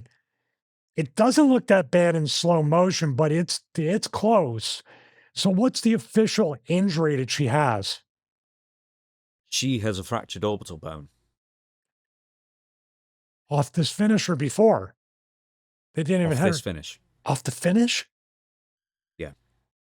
So we have, following this fan Oh, is cam it footage here? as well, we'll have the... Is her It's there. right there? She lands on her face. It's not as obvious from the official footage. It's more obvious on the fan cam footage. We'll attribute it at the bottom of the screen, hopefully. See, right there, they don't have her correctly. You see her body's already twisting? It's supposed to be just a straight up front bump. But the minute everybody's timed right, but for some reason, this girl on the right kind of spins her because this other one, and they're about the same height. Hers needs to be a little bit higher. I don't know if it would have made any difference, but oh, oh wow. That camera cut, that Is it a camera cut, knee? that camera cut really took a lot of time, context out of this, didn't it? No, it's her, I think her elbow. Now the knee. There's the knee. Okay. That little twist there, look at how off it is. This girl's kicked out like this. This one's coming straight. It's like two different moves at once. And her knee did hit right there. Is that what you think? I don't know. It kind of looks like it brushes on the top of her forehead. Something obviously goes wrong, but that's almost turned into an animal power slam. But look at it this way. I know we're really tight and it's not great as far as the pixelated video. That's all like the side of her knee. That could be bone on bone, talking about the knee, bone in the knee or the outside of the leg hitting the orbital bone. I've had my orbital bone broken twice. It's been a pretty heavy handed shot on both times, but she's kind of crunched. I say right now, this move went wrong from the very beginning. Look, you got them right there. Now it looks like this girl is going to go taller than the girl on the right. But when she comes up, she squatted lower, which brings this completely, yeah, you know what it's like? It's almost like she's hooking her leg here. It's almost like the snow plow from Alice Snow. And this one here looks like she's not even involved with it. See how the space? I was worried they dropped her on her head. Then it looked like her body came down on her, but it didn't. And that's it right there. Do you think that like the side of the shin bone or something hit her in the eye and kind of like impacted it? It depends on the Right there. angle, and it depends on the camera, because that could be it. She could have landed like hip on her eye very briefly and kind of slid off. It's a very difficult one to call. Well, the point is she's hurt again. And this is what I talked about before. Seth Rollins has been injured an awful lot, but they kept him figured in all this stuff. With Chelsea, whenever she gets hurt, doesn't she have to restart all over again when she goes away and comes back? Isn't it? Well, I've looked at the recovery period, and since as you've had orbital bone injuries as well, you can wrestle through it after a few weeks convalescence, with a protective mask. Undertaker most famously did it with the Phantom of the Opera mask. What, from Mabel? Yeah. From Mabel. Absolutely from Mabel. And, I mean, he was on a rampage of injuring people in 95. But... Wasn't Cody's face injured, and that's when he started wearing the thing to protect his face? He didn't want anybody. He was doing Dashing Cody. Did he have an injury? Was that the nose? Is something else? He broke something. Because like Chelsea Green's worn a mask previously because of a broken nose. Yeah, the orbital bone. I'm telling you right now, though. I mean, thank God it's on her nose because she'd have that 2 feet of gauze on each side. You don't want that. But the orbital bone is really strange because it just everything rattles, dude. Even if she's right, I wouldn't recommend wrestling with it. I know Undertaker did. I give him all the credit. But dude, you feel like you're high, which could be a real issue that could happen.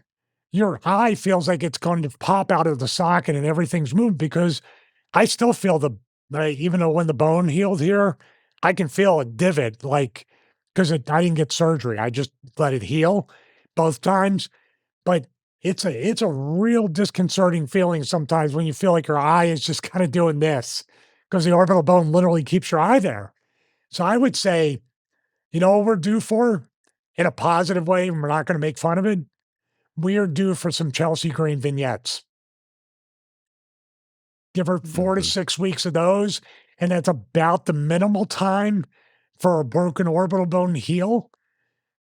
And today we have muscle like bone stimulators and stuff where you can try to accelerate the recovery. I did that with my foot with the Jones fracture. They put like a device on there that I put around my foot, and it kind of stimulated the blood flow, the healing, and all that stuff. It could be a placebo effect, but it didn't work for me, but maybe it'll work for Chelsea. Obviously, there's never a good time to fracture your orbital bone, but she had an injury at the beginning of the year that kept her out for a little while, and then she's finally. Of course, everyone knows the Michael Hayes story, and WWE Unreal just threw that out. That I'm sure I don't know if they're going to try and retcon it and say, "Hey, we knew that this would cause a fan, uprising." No, it won't. They just threw it out there. Anyway, there's now photos of her and Michael Hayes together, and Michael Hayes has apologized and whatnot, which I don't know why there's even apology. It's like, well, that's what we thought. But now with SummerSlam, I found it weird enough that they did the interim title. And then like 3 days or 2 days later, Rhea Ripley posted a photo of herself in a brace because she just had surgery. So she's not going to come back for at least another couple of months as well. So now you've got an interim champion who's now injured. So do we have an interim title? How many interims can we get in a row? I mean, they might want to rename it the injury title, not the interim title, because it seems like everybody gets hurt when they have. Even Liv got hurt, I think, when she was champion. So it's very odd. I mean, that's like the $64 trillion question we keep asking about house shows, schedule, and even Hunter said, I don't know what the sweet spot is. And that's honest. You just don't know what it's going to be. But that kind of pairs with a previous question on this episode about how much further can it be taken as far as the style. This isn't a style problem. You know what this is? Maybe even a too much too soon problem for those girls who came up from NXT and now they're tag champs. You have to consistently do these things. And I don't know why they were off timing with it. Usually with something like that, I'm breaking down that move a lot, but it's like, I talked about before. You don't want two different sized people doing a double backdrop. That's kind of what we saw with this. Yeah. Do you remember? I mean, the stakes were, I guess, lower because it wasn't that big of a deal. But do you remember last year when Bron Breakker and Bronson Reed were like spine-bustering CM Punk through a table on that Saudi Arabia show? And they somehow managed to completely mistime that. And these are two dudes who've, got some good. Three dudes who've got a lot of experience between them, even though Bron's very young in the business. But then you've got, Fatal Influence, who I don't know if they've been fast tracked through NXT because no one really gets fast tracked through NXT these days. It's a multi-year process, pretty much. But it's like the stakes were really high on this very difficult move, and they really screwed it up. Like sometimes. Sorry, I know you're about to speak. Sometimes it's like stuff happens, like JC Jane and Brie Bella the week before. It was just one of those things, and you don't know until it happens not to do it again. And then there's this, which is just bad. Well, do you want me to? There's a bigger problem with what we're doing right here. You know what it is? Why is Chelsea Green in a tag team match? This doesn't make any sense to have Getting pinned. Yes. By the way. She's the new interim champion. Do you see what I mean? This match didn't even need to happen. And if these girls, which they are, green and inexperienced and don't even know how to do their own finish correctly nor consistently, then why are you putting Chelsea Green in there? Isn't that the bigger question? Not only from a creative standpoint of a tag match, not only the finish, getting pinned by these girls, but also at the same time, the fact that they're green and that Chelsea has been injured in the past, it just feels very careless to me. We're going to move on. Undertaker has said that he intends to quit his podcast when his contract runs out with WWE. So Michelle McCool took over from, I always blow his last name, Matt, the original co-host when it was 6 Feet Under with Mark Calloway, and then he sold the concept, and there's a whole story about that, and then that we don't know the full thing of. Then he sells it to WWE, and Michelle McCool takes over, and he just really hates podcasting, like really hates it. And my theory is that he's making 7 figures a year with this as well. So you must really hate something to give up 7 figures a year. You never be too rich or too thin. Here's what he said to Chris Van Vliet, and it was the first question as well. This was at Fanatics Fest. Have you been having fun with that? Not at all. No. I mean, Fanatics is actually one of the sponsors, but I'd almost rather go to the dentist and pull a tooth than do a podcast. But So what do you think how many more years, months do you want to do the podcast, you think? how much longer? Yeah. Oh man, I you say years? Yeah. It's not years? No, we're probably talking months. I think yeah, when this contract rolls out, I don't think we'll be renewing. Yeah. How's retired life treating you? I can't tell. I work more now than in the last 10 years I was on the road wrestling. I'm always gone. I'm always at places like this now. So, yeah, retirement is not quite how I envisioned it. There's two different things to talk about there, but I guess podcasting doesn't suit everybody, but man, we could be so lucky to be able to turn down $1 million plus a year. Yeah, I know. And you were very honest. I saw the video where you're like, I'm jealous. I'm jealous of the AdSense and the money and everything. I will say this, Taker has so many things on his plate right now that probably fulfill him a lot more. And you have to think about format, James. Format of what they talk about. I know he had with the previous iteration of 6 Feet Under, he would have his friends on and other people, and there would be kind of like just kind of having a conversation with your buddies in the locker room and talk about that. Then, of course, when it switched over not only to WWE, but having his wife as the co-host, the format kind of changed, or at least the way the audience viewed the format with that. But he still continued to interview people. I'll tell you right now, and you know this too, with you, interviewing people is not a lot of fun.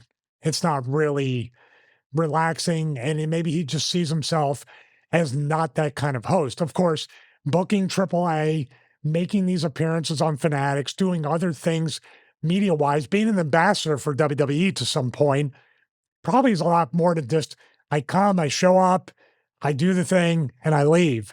Podcasting, or at least with us doing our show, there's a bit more involved. This for us is a 7-day-a-week job. Would you say that? We're always communicating with each other about things. Yeah, I would say, I actually saw another video on this where it was talking about being self-employed in general, but like being a content creator is a little different in the sense of you constantly get feedback all the time. It's rolling in 24/7, and you never stop thinking about it, ever. You don't turn off. But this is the same for this. It's the same for a lot of self-employed people.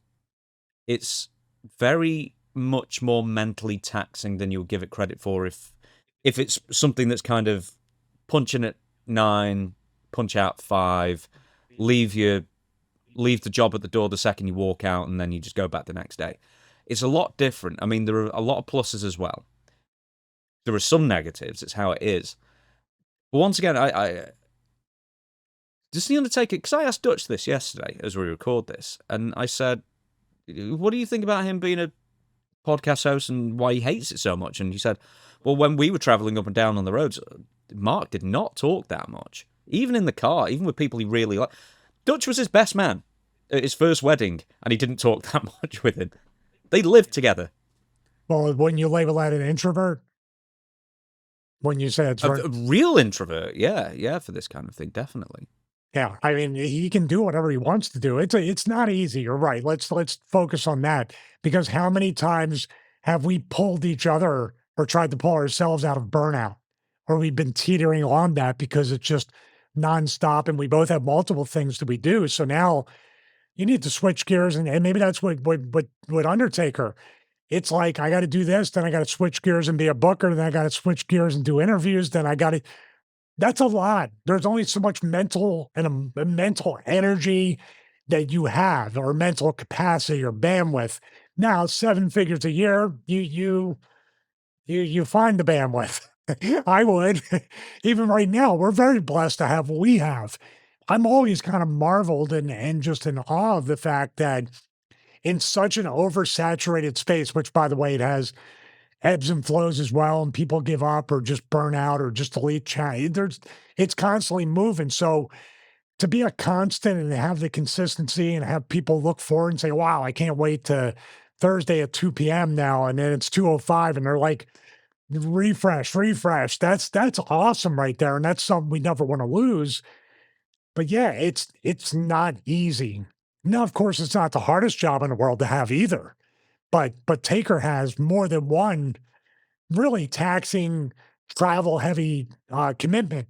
So maybe when he does sit at home and he's like, now I got to sit here and we got to get the cameras and we got to do this. And even if I got to sit here and talk, I'm tired. And that day off might be worth 7 figures over the course of a year.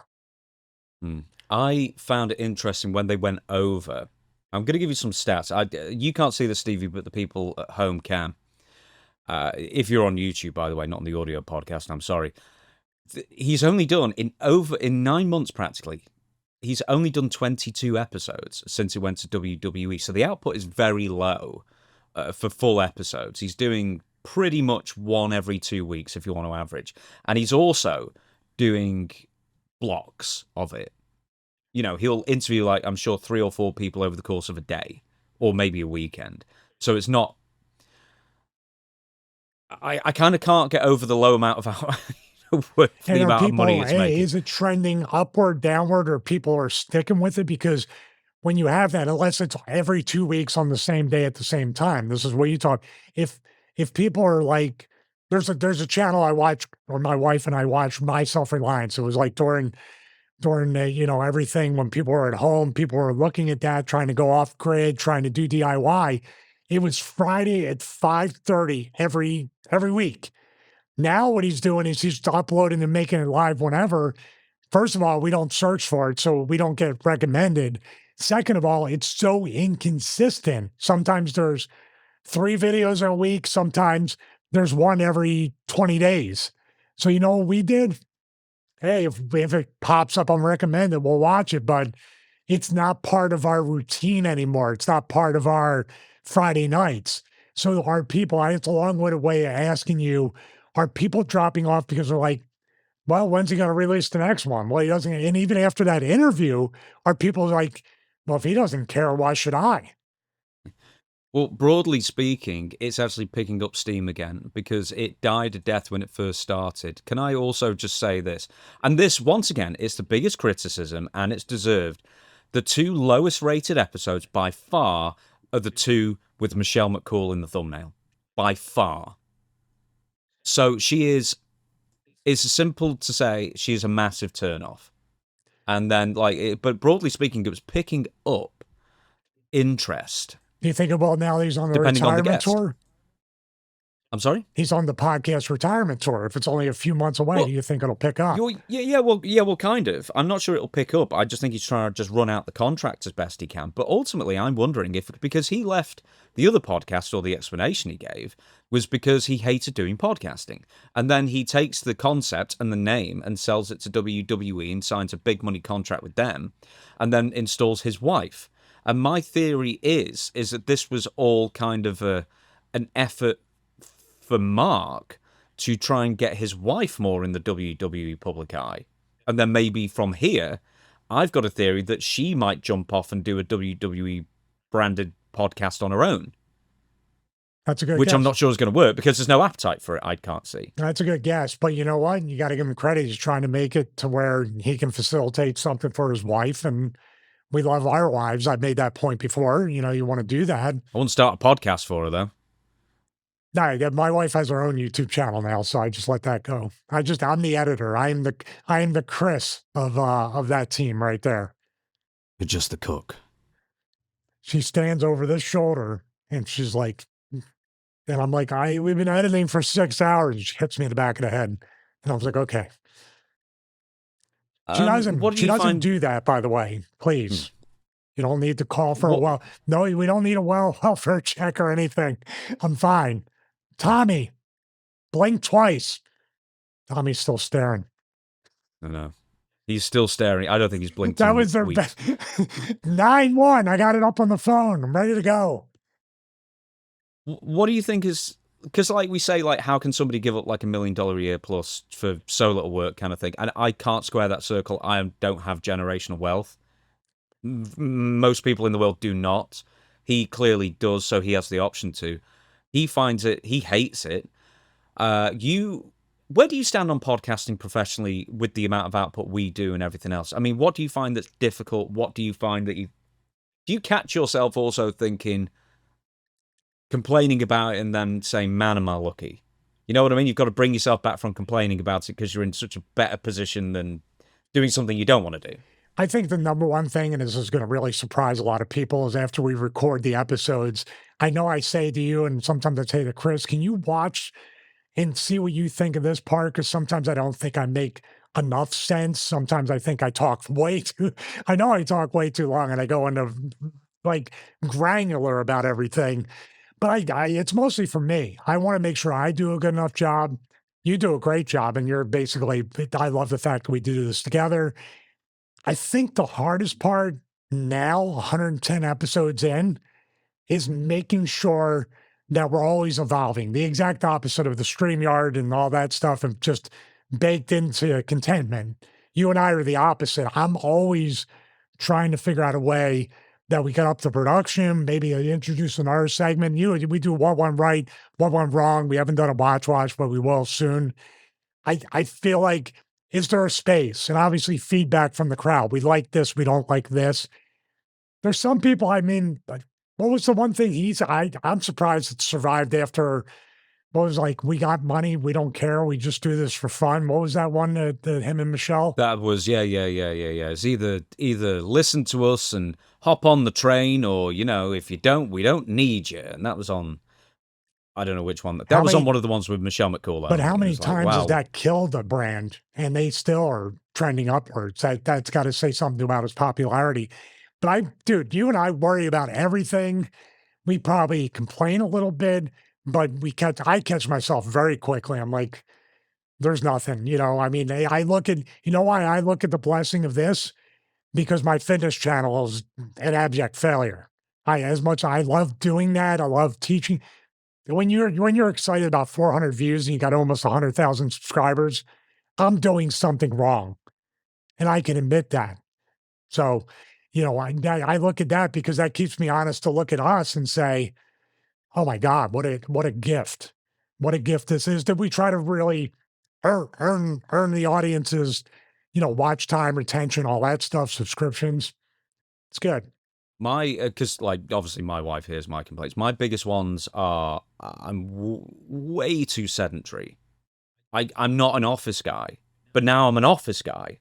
I sit in the office way too long, and I've said to you as well, man. It's like I'm getting fat at times. Like I've got no energy. It's just one of those things where I'm just not good with sitting down all day as a job. I'm way more active, or I used to be. So I struggle with that. I'd like the biggest thing for me is just like health stuff. So I feel myself getting less healthy doing this. And I would, like, if money was kind of no object, what would you do? I'd definitely do something more physical, you know, where I'm, you know, up early and done early and, you know, out there. You know, what's funny is like, it's funny you mention that because I did talk about that with my wife a little bit here and there because my back, obviously with my back, I'm feeling it at the end of, not the worst thing in the world, by the way. It's better than digging a ditch or anything.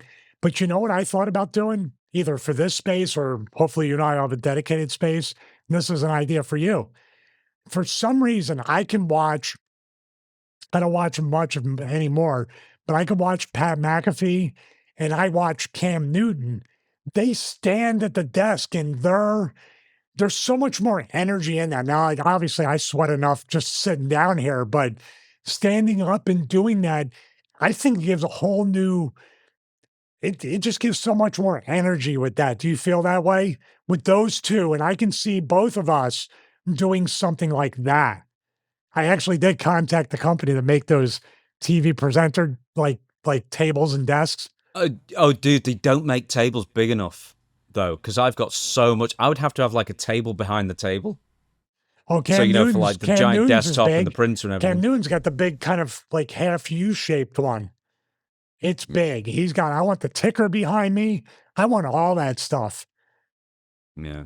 Hey, Hey. next year with a studio, a proper studio. Hey, But, we'll do it. but to kind of like cap off what we're talking about Taker, he can do whatever he wants. And I remember when the Attitude Era was hot, when I first got in the company, there were guys that were talking about like with monster truck appearances and other things that they were literally turning down like $25,000 of cash in a paper bag because they're like, I just need a day off to go home. Where I'm like, you'll have plenty of days off because the business gives us all days off eventually. Make that money. Yeah. Let's move on. We're going to go back to SmackDown again now. Kevin Owens and CM Punk. And I don't really know what I was expecting.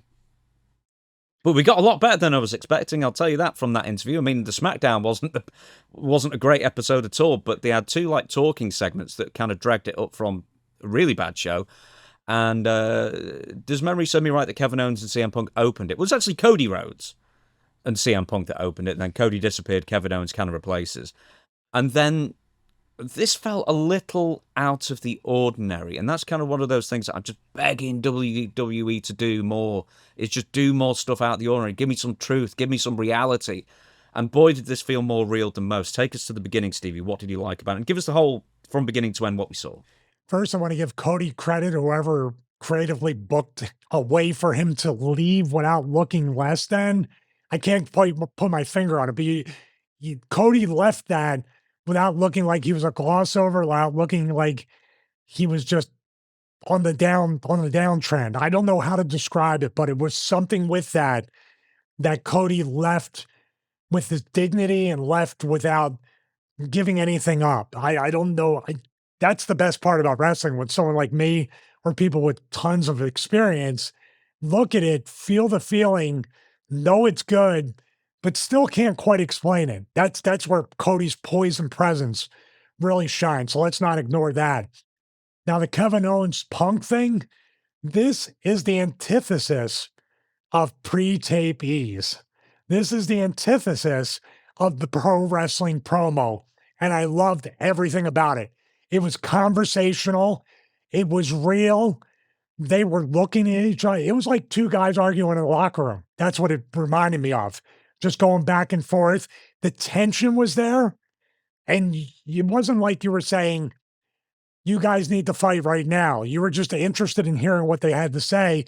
But you were also saying, is it going to get really physical? And it got chippy at the end.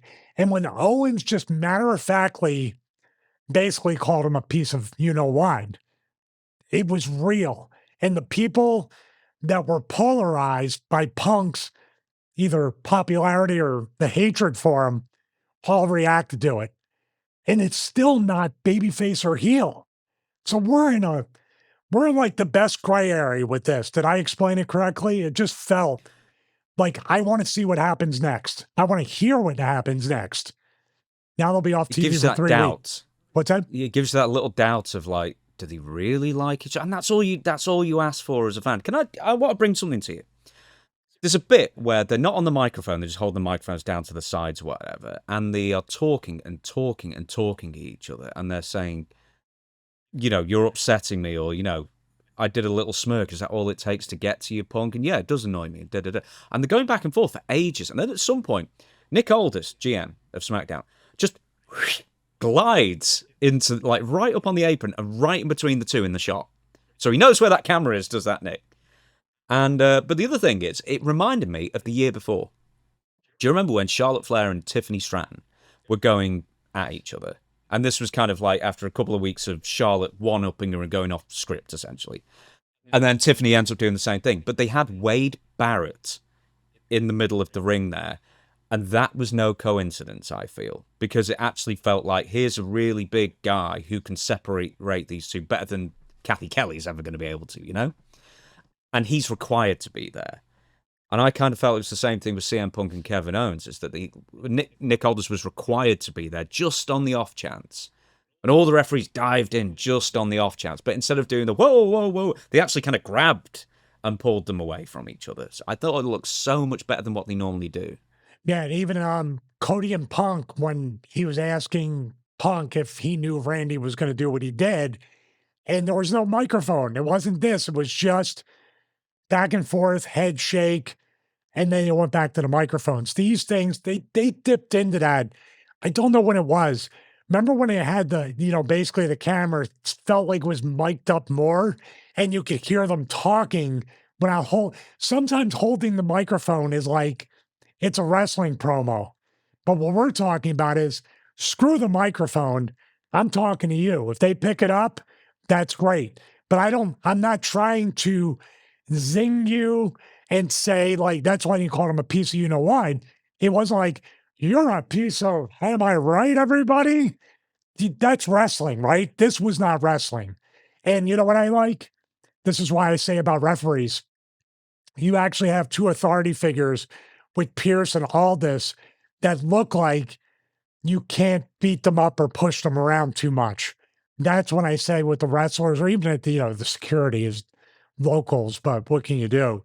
But man, we have something here that we don't know what we have, but I hope creative doesn't go, hey, I know what I can forcibly throw in here. No, no, no.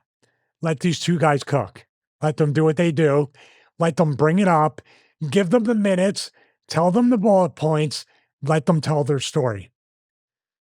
I hope.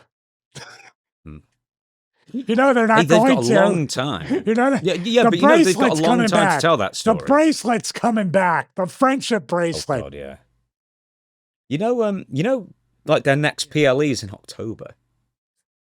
Like you've got another 9 weeks. We've got one Sunday's night main event because they had to reschedule that as well. But that's all we've got on the schedule for the next 2 months. We've got like another 9 weeks till a PLE. So who knows when Punk and Kevin Owens? Oh, actually, are they wrestling on TV? I don't even know. Is that what they said? It runs together so much because I assumed I talked last episode about somebody defending the title at Survivor Series. I think it was Punk. But then I was like, oh, wait a minute, there's probably 25 pay-per-views between then. But there's not. And that's good.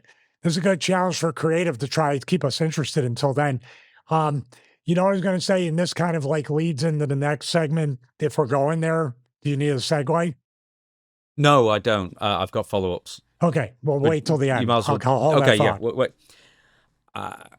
Kevin Steen and CM Punk, apparently, so the story goes, have disliked each other for quite a number of years, all the way going back to Ring of Honor. You were in Ring of Honor around 2004 wrestling Punk. Is this anything you heard about at the time? Is there any validity to these claims? No, I didn't hear anything about that, but let's just enjoy the show because I want to enjoy this. I mean, they could have things and be chippy with each other and say things, but never got physical. I don't know. And this could, I don't know if it's Punk and Joe were brothers back then in ROH. Did Kevin and Joe not like each other? Who knows where, because if your friend doesn't like this guy, I'm not allowed to like him either back then. So it could be a bunch of different things. Or they're the very best of friends and they know they can take these liberties with each other. And they've never wrestled anywhere, ever. We got it right this time, not the Cody Punk thing, right? Or we thought they did a million times. No, they had wrestled each other, but that was before CM Punk left the first time. Like when he was probably with the little caterpillar mustache. I was going to say, whenever they wrestle, if they're really, really light with each other, they hate each other. If they're trying to murder each other, man, they love each other. That's the way wrestling works. Hey, even the Sammy Kevin backstage promo, really well done. We're getting some good stuff on this SmackDown as far as these people that are in the orbit. Just to make mention of this now, boy, is Raw got a dearth of talent at the moment. SmackDown seems to have everything. They've got Punk, they've got Kevin Owens, they've got Sami Zayn, they've got Gunther, they've got Cody Rhodes. They've got loads of people on the roster. And Raw's got Roman Reigns, who turns up once every 3 weeks. And everyone else is injured, mostly. And Dominic keeps getting beaten. 3 weeks in a row, Dominic got beaten. I just saw that with... To Dragon Lee. Yep, clean. What is going on? Well, that's a whole nother... We have a clip about that, but I don't know what they're doing or not doing more accurately with that. But the reason why I brought a possible segue for the next segment, because I see in the show notes right here, is because what we're getting when we see Kevin Owens, CM Punk, even Sami Zayn with this, and not many other people, I think these three are probably the flag bearers for authenticity. I believe I believe they are who they are when I'm watching it, especially Punk. I believe Kevin Owens. I even believe Sami Zayn with what they have going on. What I don't believe, and what we talked about before the pay-per-view, is how inauthentic and how, self-indulgent you used. Seth Rollins and Roman Reigns don't feel like real people. They feel like they're reading a script half the time. Half the time. They're memorizing lines all the time. Isn't that right, brother? Well, LA Knight knew what to do with that, didn't he? Oh, dude. I don't know why they won't let LA Knight just wrestle every week. And he should take over the show, quite frankly.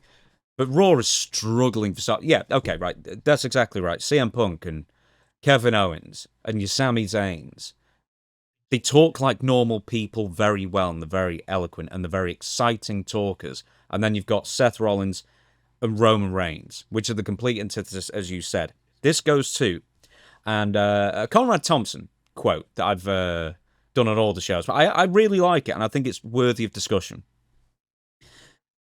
They were talking about they being Conrad and Eric Bischoff on 83 Weeks about Roman Reigns and Seth Rollins, and they kind of broadly agreed with what we said. Self-indulgent, way too slow, blah, blah, blah. Took an hour, you know what I mean. Didn't do anything for Eric specifically. And Conrad launches into a bit of a tirade on Roman Reigns. He says this, probably the most overrated main eventer in WWE history. Now, I've got some other names I can throw at you, but we'll get through this. I know this isn't a wrestling term, it's a music term, but Roman Reigns is what music would call an industry plant. I don't think if Roman Reigns disappears tomorrow, WWE's fortune changes at all. Can I stop you? They pushed him so hard. Yes. He did disappear tomorrow. He is going away for a while.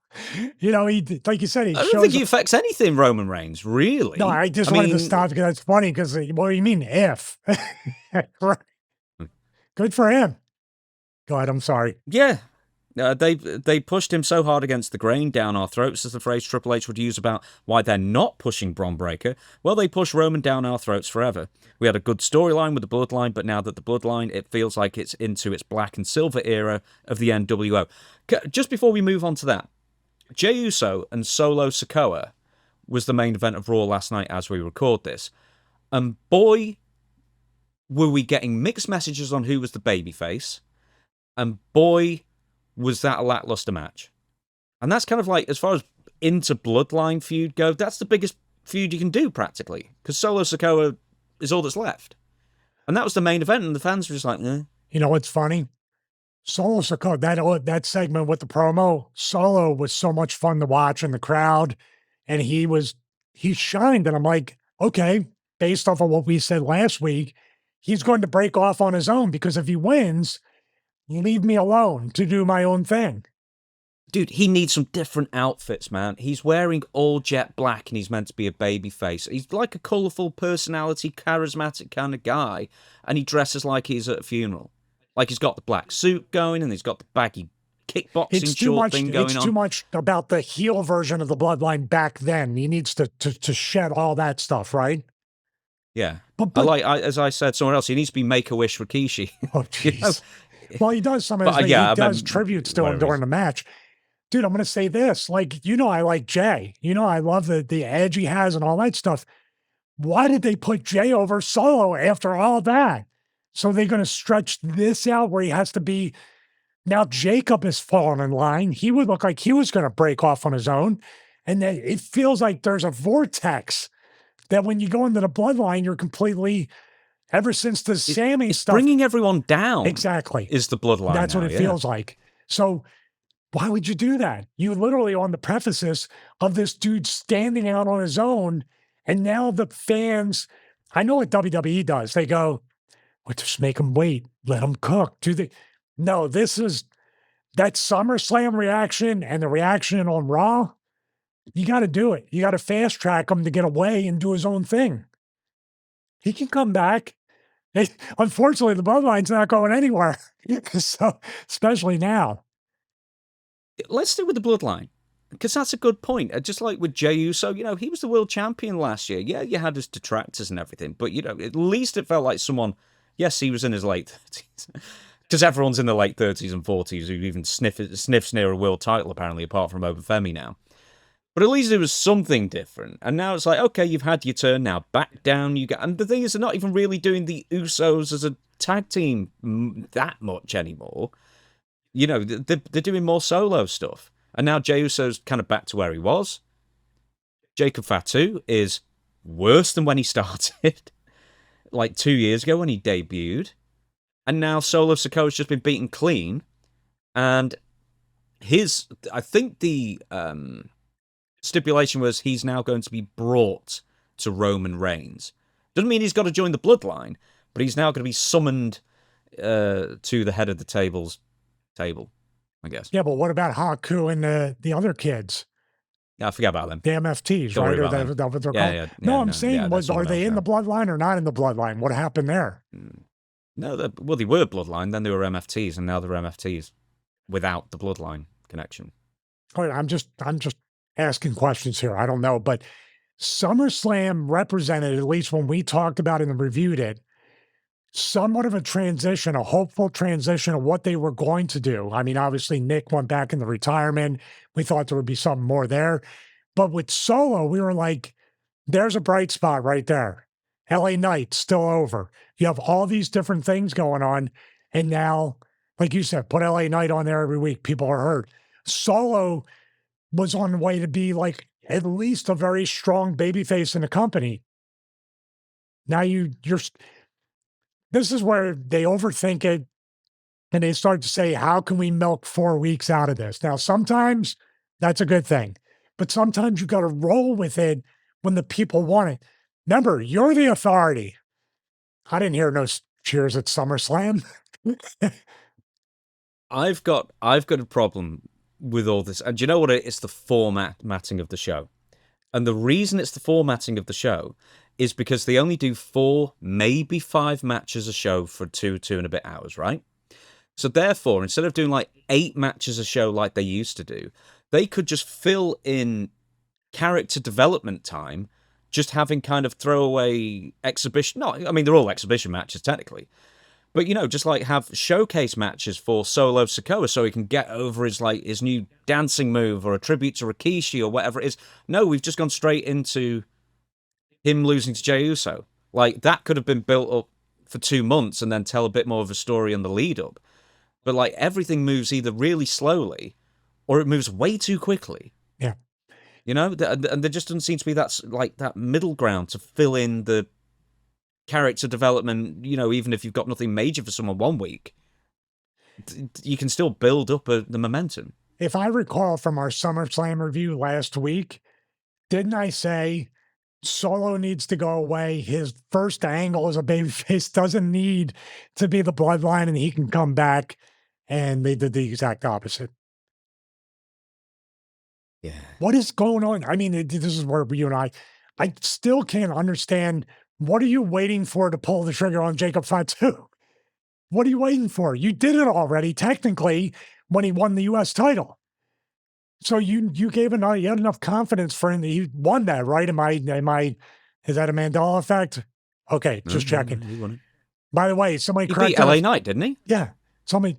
He did. Somebody corrected us, Frank, because I could have swore Nakamura was a mid-tier champion, and he was. Someone corrected us in the comments on that. Okay. But they make you... What did Dude, he- here it is. Did they have one of these things from Men in Black? Because they sure made me forget about Dominic beating Cena, about all these different things. Well, what do we do with the Bloodline now, then? How do we satisfy the audience and make sense of all this? Because in a sense, it feels like the damage has kind of already been done. Jacob, Jey, Solo are all now, in the last couple of months, lesser for it. And Jimmy, they never really did anything with Jimmy like they did with Jey, so Jimmy's kind of on an even keel. It's a big family. They got a lot more. Add more. They got a Add lot. Zillafatu. Yep, they He's got a hanging lot about. more.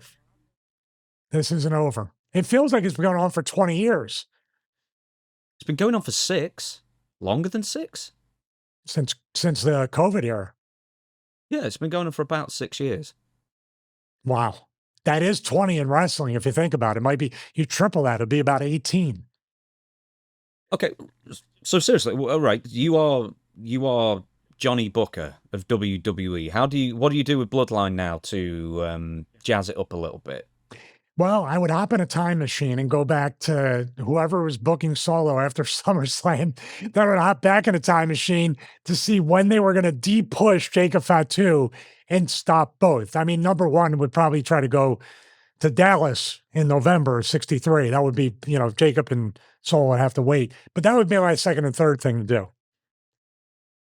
So a time machine. So once time travel is possible, we can fix the Bloodline issue. For now, so hot tub. You don't want Bloodline? We hear you loud and clear. You want more Bloodline. This is like when the fans chanted "Kill the Cross" and well, you want more Brock Lesnar? You've got it.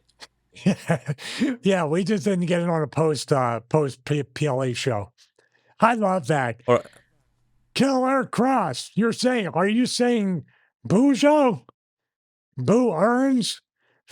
You were saying Boo Earns. Yes. People love Boo Rock Lesnar. We hear you loud and clear. Short form editor Chris, they love Simpsons references, and I know that pleases you too. They put in Simpsons clip into our shorts all the time. Good. And I encourage that greatly. Let's get back to this quote from Conrad Thompson, who, by the way, Dutch called Conway. That will be his name from now on here. It's a new law. He's now thinking of Conway Twitty, I guess. All right, then. Where were we?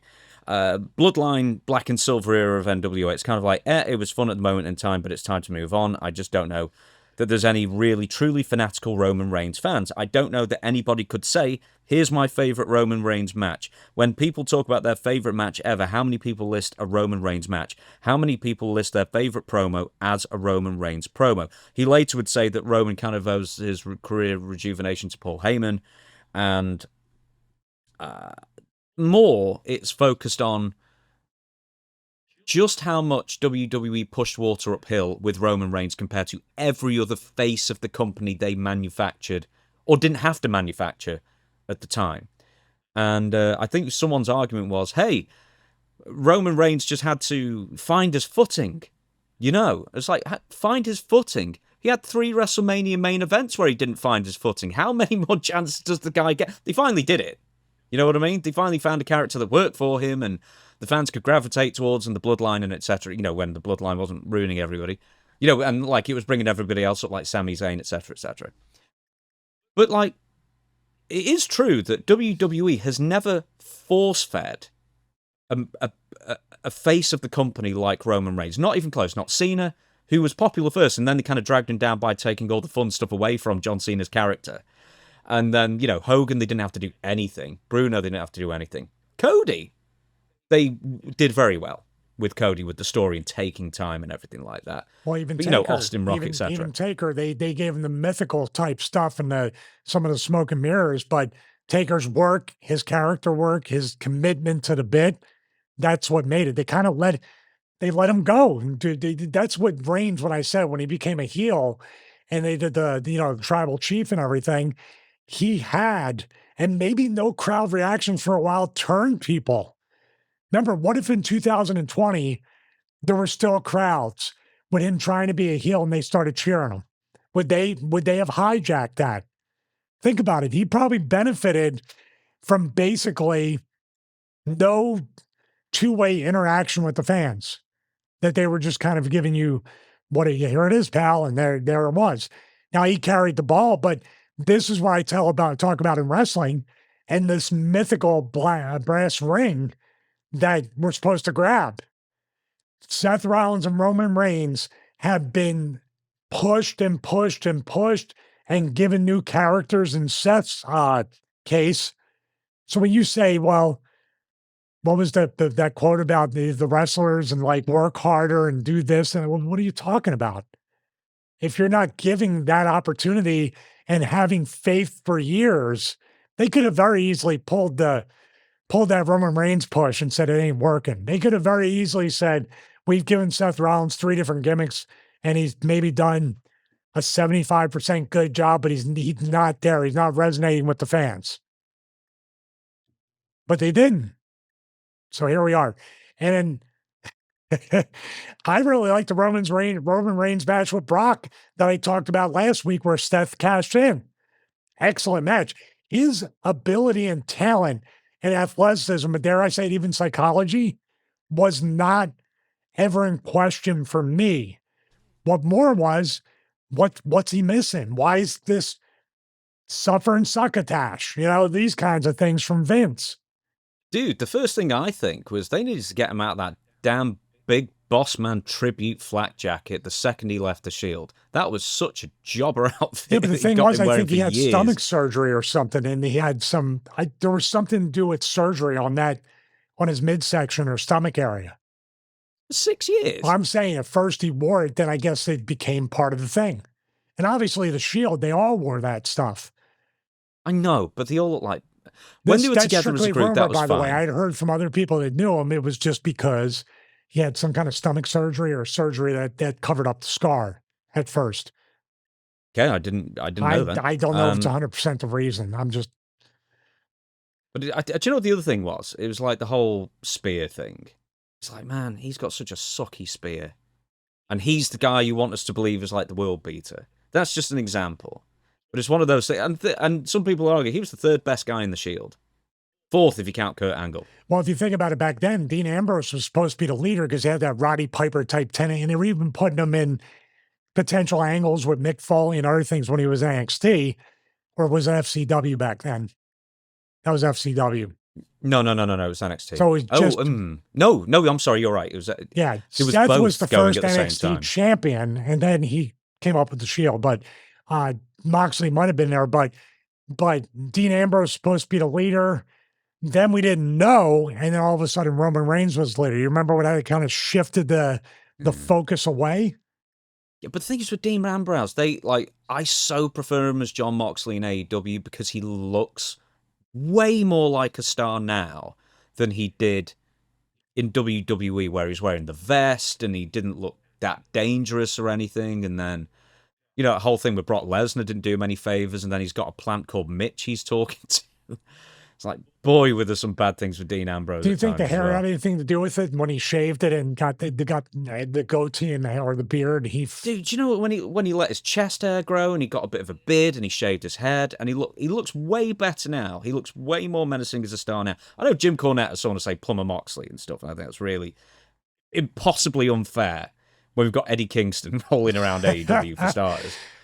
But he might do HVAC work. Might not be in there. He what? He might HVAC, air conditioning and heat. That's Eddie Kingston. I've never heard of that. HVAC Kingston. HVAC is what we call the systems of like air conditioning and stuff like that. I forget it. Getting back to Roman Reigns, it was cooled off like an HVAC system, but they still keep pushing him on us. I like that man. I like his work, but once again, if they're not going to keep giving you opportunities, you're not going to get out. You're not going to be on TV or be in WrestleManias and do all this stuff. Okay, right. So it's overrated then. If we say face of the company, Undertaker's never been the face of the company. He's always been a second to Austin or Rock or John Cena or whoever it is. Neither's Savage, neither's Ultimate Warrior, neither has Kane or Mankind or any other major stars, apart from, as far as I can tell, Bruno Sammartino, Bob Backlund, Hogan. I'd say Brett afterwards, because Shawn wasn't. I wouldn't say he was ever the face of the company. Brett was. Austin, Rock, Cena, Roman Reigns, and I'd argue Cody Rhodes now. That's it. In that case, is Roman Reigns the most overrated main event star? Face of the company of the lot? It's hard to say because from a money perspective, if people really didn't want to come out and see him, and obviously we got 2 WrestleMania main events out of he and Cody. So you can look at it creatively and say, yeah, I mean, we're tired of it, but wouldn't business really be down with him as champion or with him in the main events? I mean, you could argue it was to points, but then he was on top for so long as the face, the guy in the company. But business almost had to trend up. They almost submitted to him as a main eventer, the fans. Essentially, yeah. I think the point is when they say going against the grain, is that every other wrestler who has been the face of the company hasn't been anywhere near as one manufactured as Conrad Thompson says, or Conway, an industry plant. But two, he's the only face of the company that the fans did not demand be the face of the company. They did for John. I mean, you can argue Bob Backlund because they had to replace Bruno sooner or later, and the fans went with it. Hogan, they demanded it straight away. Austin, Rock. Cena, they did in the initial as well, before, the mixed reactions and whatnot. Cody, they definitely did. The fans demanded it. The fans were not demanding Roman or Reigns else they for a long demanded time. it, even though he wasn't the face of the company for a long time, was Daniel Bryan. Mm-hmm. But would you, now the one name we didn't bring up, and I'm only bringing it up because we need to see where he fits in. Triple H, was he the face of the company at one time? Never. Just asking, because that's very I don't believe he ever was, no. Okay. You're talking about the Cena was. Yeah, obviously. I mean, I know. See, but then again, you talk about all the outside stuff and everything, which made Cena, the mixed reactions with Cena actually made him more interesting. He's like Punk. Punk is very polarizing, but they're not doing the dual chants like they did with Cena. That was something that you look back in retrospect, they're like, you got to turn Cena heel. You got to turn Cena heel. You got to, and that's the easy answer. But I have to give WWE credit. The mixed reaction and Cena, the way he handled it with grace and embraced it, dude, got him more over in my estimation.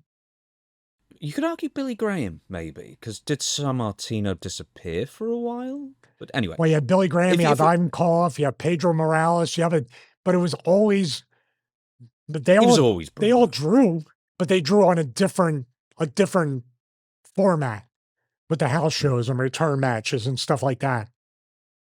Well, if we're going on return matches and sellouts and everything, superstar Billy Graham wins. Because I think it was 19 out of 20 times he sold out Madison Square Garden on top, a higher percentage than anybody else. You can argue a number of people, if we're just talking about like champions and people WWE made a concerted effort to make the guy, you could say Roman Reigns isn't as overrated as Kevin Nash was, or Lex Luger was, especially because it didn't work, or Kofi Kingston was because they didn't let it work. I'd argue Ray as world champion.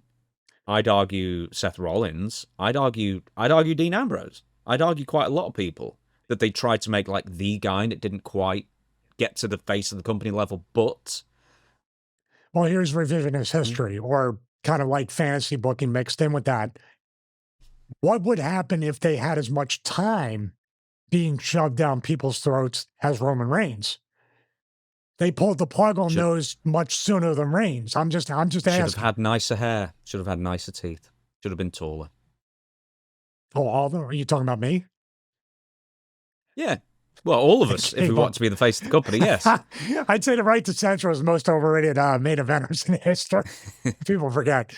But yeah, I mean, we can sit here all day and do it, but guess what? And I don't fault the guy. We made a joke earlier about him disappearing, but I love the fact from a worker perspective that the guy has a work-life balance. He has a family.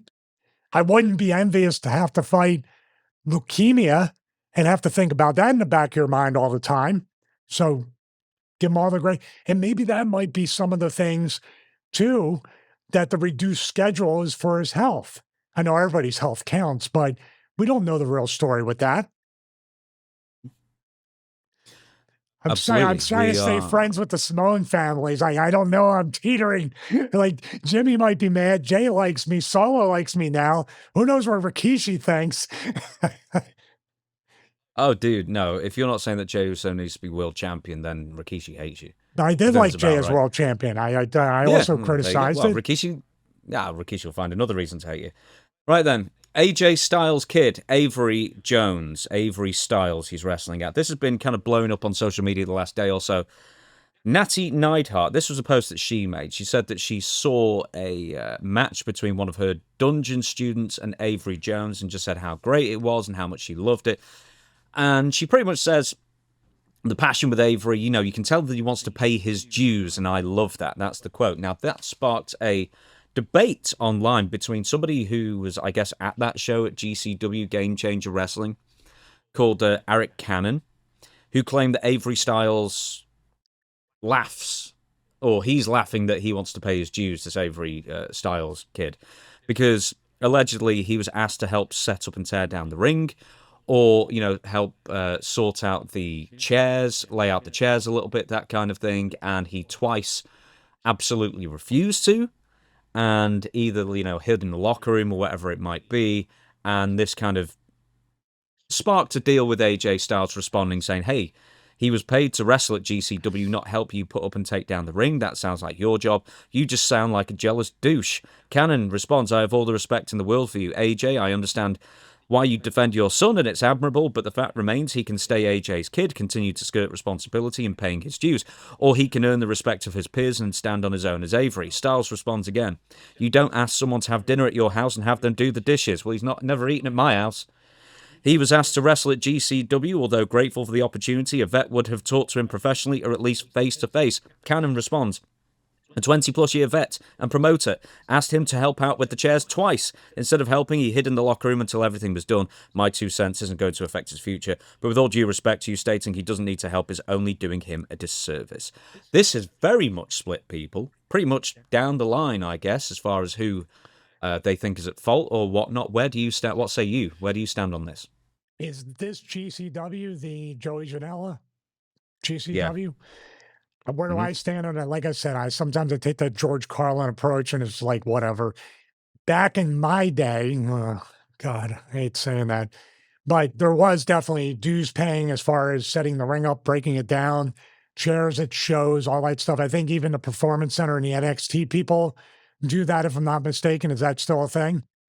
They help. I believe so, yeah. They help out with all that. So if he ends up in the Performance Center in NXT, he's going to do that anyway.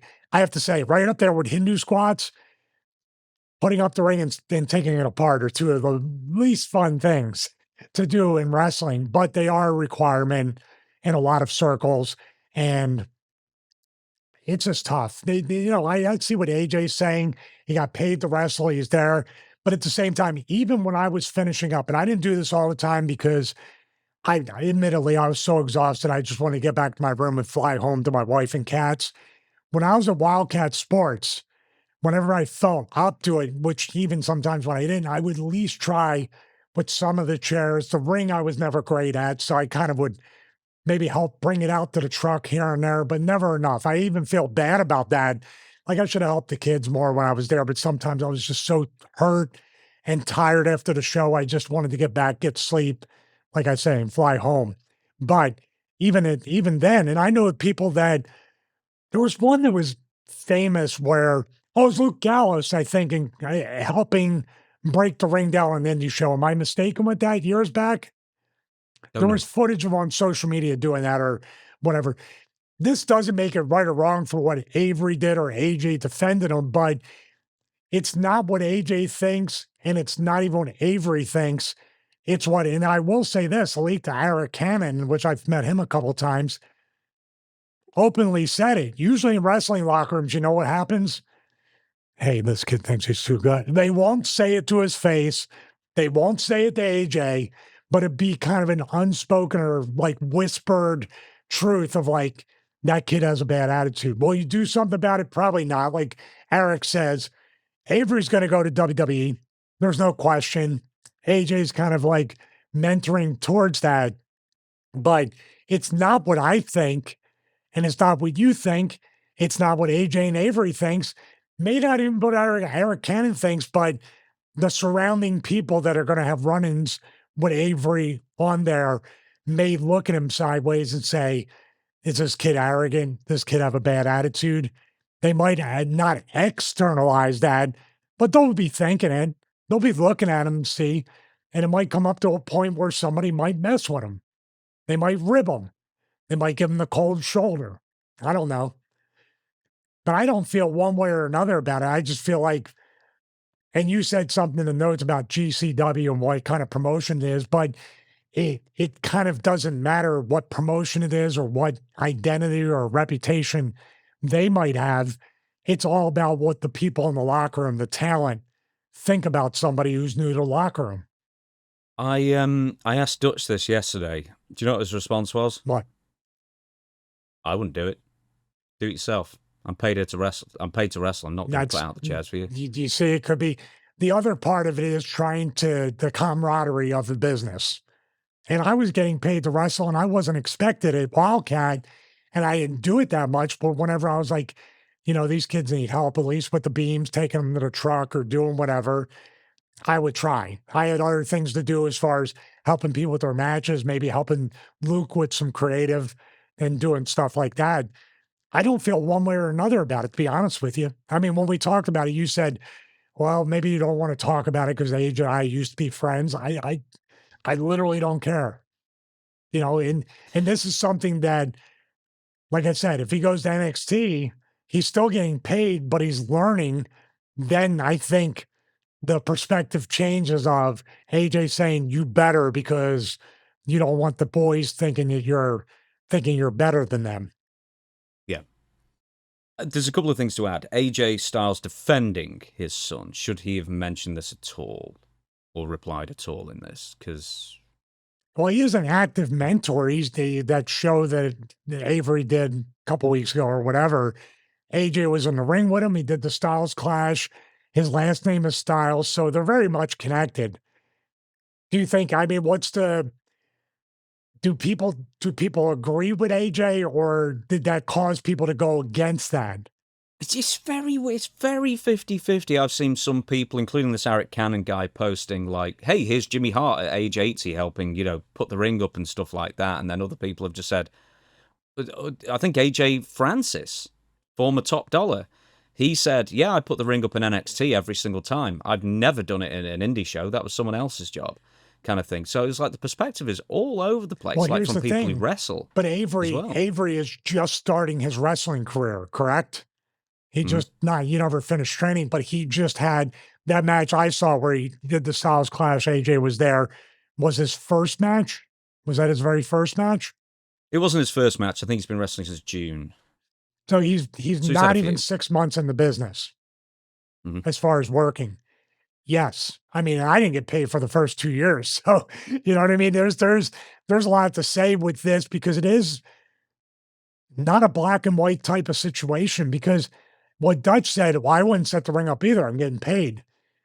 You're less than 6 months in the business and you're just getting to know everybody around these locker rooms. I don't know. Well, Dutch actually said, well, hang on. I mean, when you were on the indies later on, you're already a veteran, so no one was going to ask you anyway. He said, no, well, before I was with whoever it was the referee's job. And we, referee or someone selling and, merch or whatever, and it'd be their job to do it. My job's to wrestle. So his perspective was someone who's really old school, starting in the 60s, very late 60s, in fairness, with the indies and stuff. And he said, never did it once, and I was never going to. But he did say if somebody asked him very nicely, he might help a bit and put some chairs out. But I think his argument was, it's like, this is just like a small indie show. I mean, how many chairs are there to put out? Do it yourself. Yeah, which they can say, well, if there's not many chairs, why don't you help us then, right? It could go either way. It's one of those things. This will be dead in like 2 days if it's not already, and people will forget about it, and somebody will do something that we'll be talking about next week. So, well, okay, I'll add this in. Why air it publicly then? Is this a clout thing? Is it a jealousy thing? Or is it a frustration thing? Or what? It just could be because people go to social media rather than going up to AJ's kid or going up to AJ and say, hey, can your kid help put the ring together? And if AJ says, no, he got paid to do it, what are you going to say? Now there might be people that are defending this that are trying to stay in good standing with AJ to maybe get a job somewhere. There's all these different things that people think with that. But no, I admire AJ for sticking up for his son, but the business, you said it yesterday, you were asking me about it. I was thinking in the messaging, I'm just trying to think because I can't, now Dutch is super old school, but I come from a point where I did help when I was starting out with ECW and other things.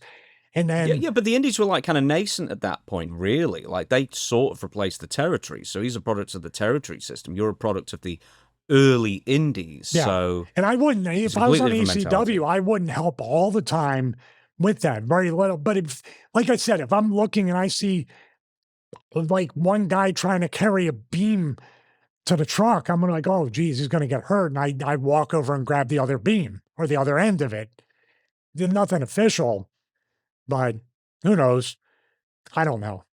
That's Dutch. Dutch threw me for. I was expecting Dutch to say, "Yeah, we always did that." Now, the reason why I would recommend, especially people in WWE, this is a PSA, to make sure as a wrestler you set the ring up.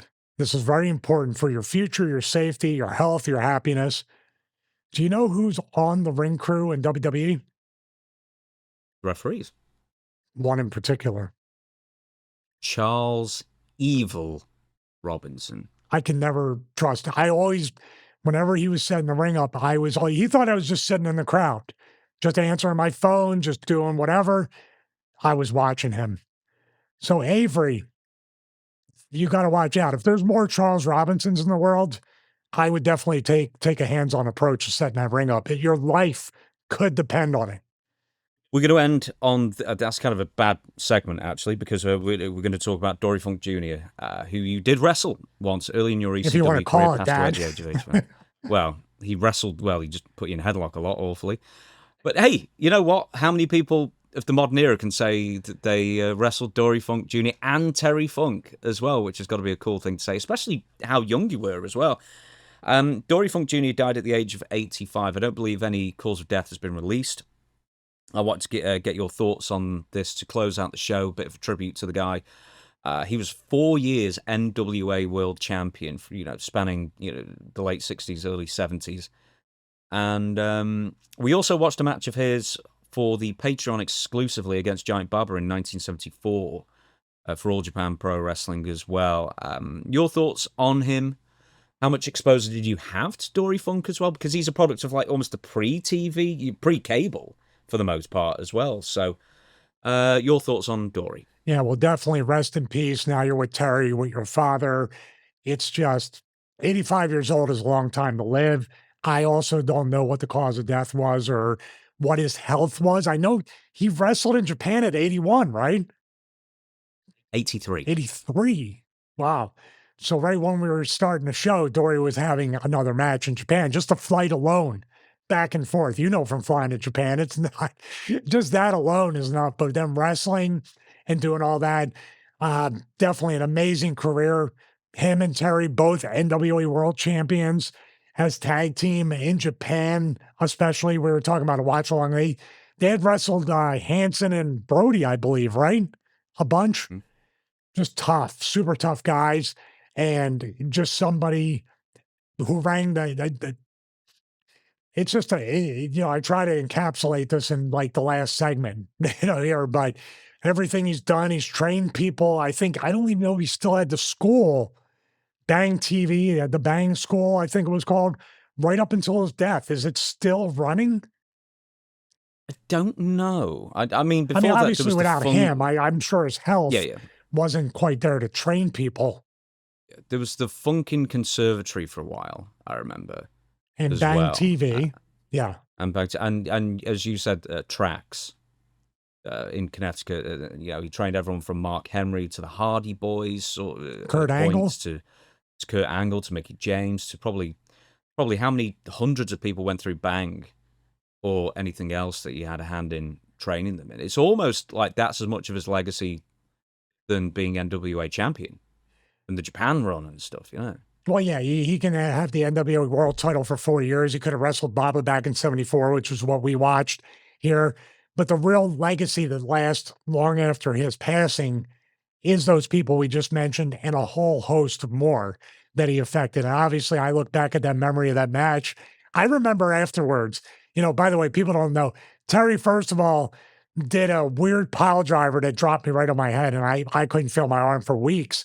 Then they kept doing a tag in and tag out headlock. Then Dory took a headlock takeover, then bridged his back against my chest and pinned me. And I thought after that match, well, I'm never working in ECW again, and I'm never working either one of these guys again. And wow, you fast forward what was not a very long time, and here I am making a run to hope maybe win the title from Terry after a three-way dance and even being involved in the first pay-per-view there. I wish I got a chance to wrestle Dory when I had more experience and could kind of do something with Dory. I ran into Dory from time to time, especially um, we were in Florida and we went to local Olive Garden. He was sitting there waiting for takeout. This is about probably 5 years ago, maybe even before that, before COVID. It might have been in 18 or 19. And I think I saw him once after that, just in passing. He didn't recognize me. I saw him and looked at him. He looked me dead in the eye, and I think he was getting ready to like sign an autograph for me because he just didn't. And it wasn't him being like loopy or anything. It's just like I don't look like the Steve Richards that he wrestled with a short hair mullet and nowhere near day. I'm sure he would have remembered the Daisy Dukes and half shirt if I wrestled him in those. He probably would have refused to wrestle me. He's such a traditionalist, but I wish I had more to say about that outside the business. But he's definitely left a legacy, a lasting legacy on the business. And maybe we'll have a bonus watch along even next week for Dory, because I want to see when he won the title, if we can find that video. Or Yeah, I'll you have a want to look watch, for it. I know the video you were trying to get, and I tried to get it too. What's that? The one I just talked about where he headlocked me. Oh, the ECW Oh, yeah. one, yeah.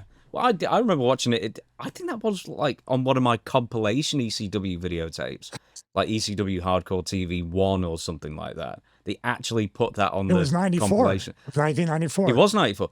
Here's, okay, right. Who says, hey, dare I do a Paul Heyman impression? But this is going to be the finish. And you're a young guy, so you're going to be beaten by a headlock. No, I didn't. It was Terry and Dory. Paul didn't tell them what to do. And they were kind of like, I think it was more Dory that said, this is a traditional way of doing it. And dude, I'm in the ring with the Funks, and I've watched Japanese stuff at this point. And somehow I got, VHS tapes or something, and I'm looking, going, whatever you want to do. You watch them versus Hanson and Brody or these Japanese teams, and it's just like, no, the headlock sounds better than what you did to those guys. So we'll go with that. But no, I didn't have any kind of problem. It's funny. What was Dory thinking? Here I am in 1974, brand new All Japan Wrestling promotion, 2 years old. I'm wrestling Giant Baba and all these future legends of wrestling. Then 20 years later, who's this kid with the mullet? I got a pin. Oh man. And this guy saying Shaw. These are two. This In is a bingo hall. What is my career become? It's funny.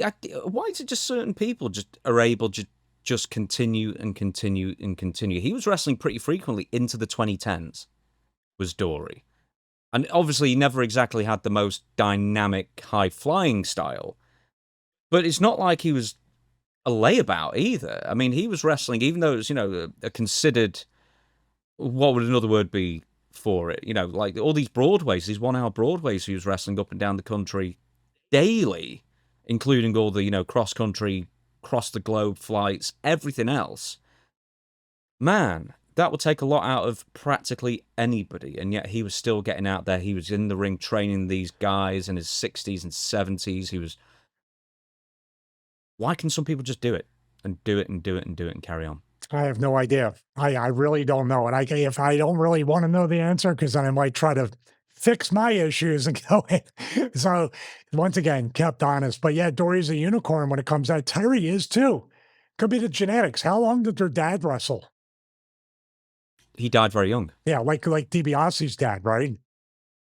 Yeah, Iron Mike DiBiase died in the ring. But I mean, they both Dory had a Senior lot died more. in They had a lot. He died in 74 or something. What I'm saying is they seemingly had a lot more ahead of them. Like I'm saying, the genetics could have carried the father to wrestle.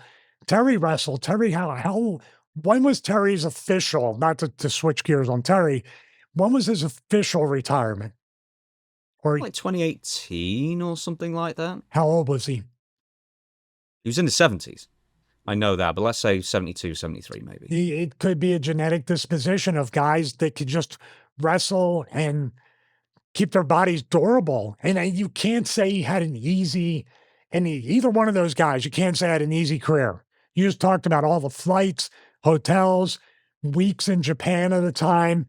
wrestling in the States, being journeyman, probably Dude, 7 days a week. The bus trips on like 3-week tours, and just like how like still and stiff your body's gonna get, and not being able to eat properly sometimes as well, you know, because you're in the middle of nowhere in Japan where there are no shops open. It's got to be so hard. Do you think WWE is going to do any kind of tribute besides the, the opening of the episode or anything like that? Because I think everything we're talking about, do you think the Funk family dynasty should deserve its own documentary from WWE? Terry, Dory, Jimmy Jack. Jimmy Jack. It's got to include Jimmy Jack Funk. But the father, has to. even, there's so much we don't know about any of that stuff. I remember Terry going to his father's grave before Barely Legal and talking about promising to win the world title. That was incredibly powerful. I think they should. I mean, obviously they should. Will they? I mean, will A&E? Narrated by Tiffany Terry Stratton. as well. Yeah. Here's the thing with A&E, though. Here's the thing with Dory and Terry. Is that their heydays were really before the advent of cable. Yes, Terry had his runs in early WCW, late WCW actually as well for a bit. ECW, which wasn't national at the time when he was, apart from like one pay-per-view, or maybe two, I'm sorry, in 97. A little bit of time in the WWF, but not really very long at all. But he had a run with Hogan. Tiny run in 2006. Yeah, there was that as well. But he was in there and out again within months. He was in it, his horse was sick. What can you say? I'm sure Korea's not missing him when he left that bar fight. Why? What? No, the ladies' man, Tony Korea. And then with TNT? Yeah. Patreon. That was amazing. Patreon watch along. The point I'm making is that like a lot of like Terry and Dory's greatest stuff was in Japan or in the territories before there was, cable coverage or national coverage, that kind of thing. So WWE might see that as a lack of appetite in seeing these two get profiled in such a way, which I think is such a shame because their stories need to be told more. Like Terry had a book out years ago, and it's a good book, but it's like non-linear. It's just a bunch of stories kind of cobbled together, And it's a kind of shame that I don't think Dory ever had a book out. Maybe he did, and I've just missed it. But there's a lot from both of their stories that I think the fairly hardcore fan would still get a lot out of if it was properly researched and presented. It might be something for AEW. AEW has a lot of connections to Japan. Maybe they could do something with that. Not all Japan. New Japan, we did. That's a good point. And if I could describe both Funks, knowing Terry more than Dory, I don't know if there's a proper identification to put on their careers, but you just said they were everywhere. They spread all over. Everywhere they went, they tried to elevate. Terry famously in ECW was just trying to elevate the company and trying to do whatever he could. Is it accurate to say that both of them, through Dory's school, through Terry's career and Dory's career as well, were stewards of the professional wrestling business? I would struggle to put it any other way. They honored it. They defended it. They made it a better place. They made people like me better wrestlers. They've trained generations long after they're gone, whether officially in a school or in the ring. I got on-the-job training from Terry. And if he didn't do that, dude, I wouldn't be what you see here. I talk about Raven, I talk about other people, but Terry as well gave me the confidence, and I carry that confidence even today. So they've given so much. And when you see certain people, you're seeing the spirit of Terry and Dory Funk Jr. And of course, their father who taught them. I would like to add one more thing to that very nice sentiment. I'm sorry, I'm kind of ruining the end of it. They both kept up with the times as well. They were not stuck in their ways, especially Terry. But both like Dory was working with young guys and girls in his 70s. Terry decided to start doing moonsaults in his mid-40s and then just do a completely whole different style to keep reinventing himself. So, and also, Terry's reaction, when the WWF in 87 or whenever it was, admitted publicly wrestling was not on the level, you know what I mean? To avoid taxes in New Jersey or wherever it was. And it was on the news and everything. And Terry was like, Good. I was sick of having to do all that kayfabe nonsense. He's one of the people that's like, brilliant. Terry So, there you go. Terry's definitely known as somebody that's very malleable and with the times and rolls with the punches and rolls with the exposing the business in front of Congress. And what's he going to do? It's very stoic if you think about it. Everybody else would be up in arms. And I'm sure somebody looked at Terry and went, brother, you know what I mean? He's like, what do you mean, brother? What are we talking? Terry had a very, but I'm telling you right now, when Dory Funk was there and throwing those left haymakers at your neck, you knew the business had a reality, like a realness to it, a fan and wrestler alike. So even though the business wasn't real and it was predetermined, did not make Dory Funk and Dory Funk Jr. any less legitimate in anybody's eyes. They're like, oh, look at all this and that. But that dude's crazy, right? That dude's really crazy. We've got to be crazy as well to do an episode that's nearly 3 hours 40 long. This has got to be our record. That will got to be our broken records. next week. Yeah, broken. Yeah, well, we'll try and keep it under 5 hours. Rogan's like, next guys, week. come on, man, shorten it up. Oh yeah, Jim Cornette's like, gee, look at his watch. Like, come on, man, I've got something to do. I nearly said something. I'll tell you afterwards. Everybody, thank you so much for watching. We'll be back again next Thursday, our regular day. Stevie's really wondering what I'm going to say about that. You had the ultimate duper's delight there. I'll tell you afterwards. All right, then. Like Yeah, we'll be back every single smile. Thursday. I can't. My mouth just doesn't do that unless you like really force it with like hooks, like reflanderization. There's a Simpsons reference for you. Right, new clips on YouTube every single week. Do subscribe to the YouTube channel as well, so you can check out the YouTube community post that I'm going to post at some point in the future, near future, soliciting your questions for future episodes of the Stevie Richards fan question deals. And new clips out every single day as well. Over to Stevie to thank everybody, especially the Patreon supporters. Yeah, so we do have a new record today. So I want to thank everybody for hopefully you stuck all the way through it. You don't have to watch it all once. We've had a lot of truck drivers and people that travel that listen or watch the whole show from beginning to end. So hopefully this will be for the long haul truckers out there. We thank everybody here on YouTube, as well as patreon.com/Stevie Richards. Like James said, watch alongs every Monday, show notes every Tuesday, show before the show every Thursday. I want to thank each and every one of you. Of course, goes without saying, upcoming behind the scenes tour coming very soon here, how we make the Stevie Richards Show. Like I said earlier, we always try to improve. We appreciate each and every one of you. Thank you so much for watching episode 110 of the Stevie Richards Show. See you next week. I was saying the same thing, next year, hopefully not. Next week, for episode 111.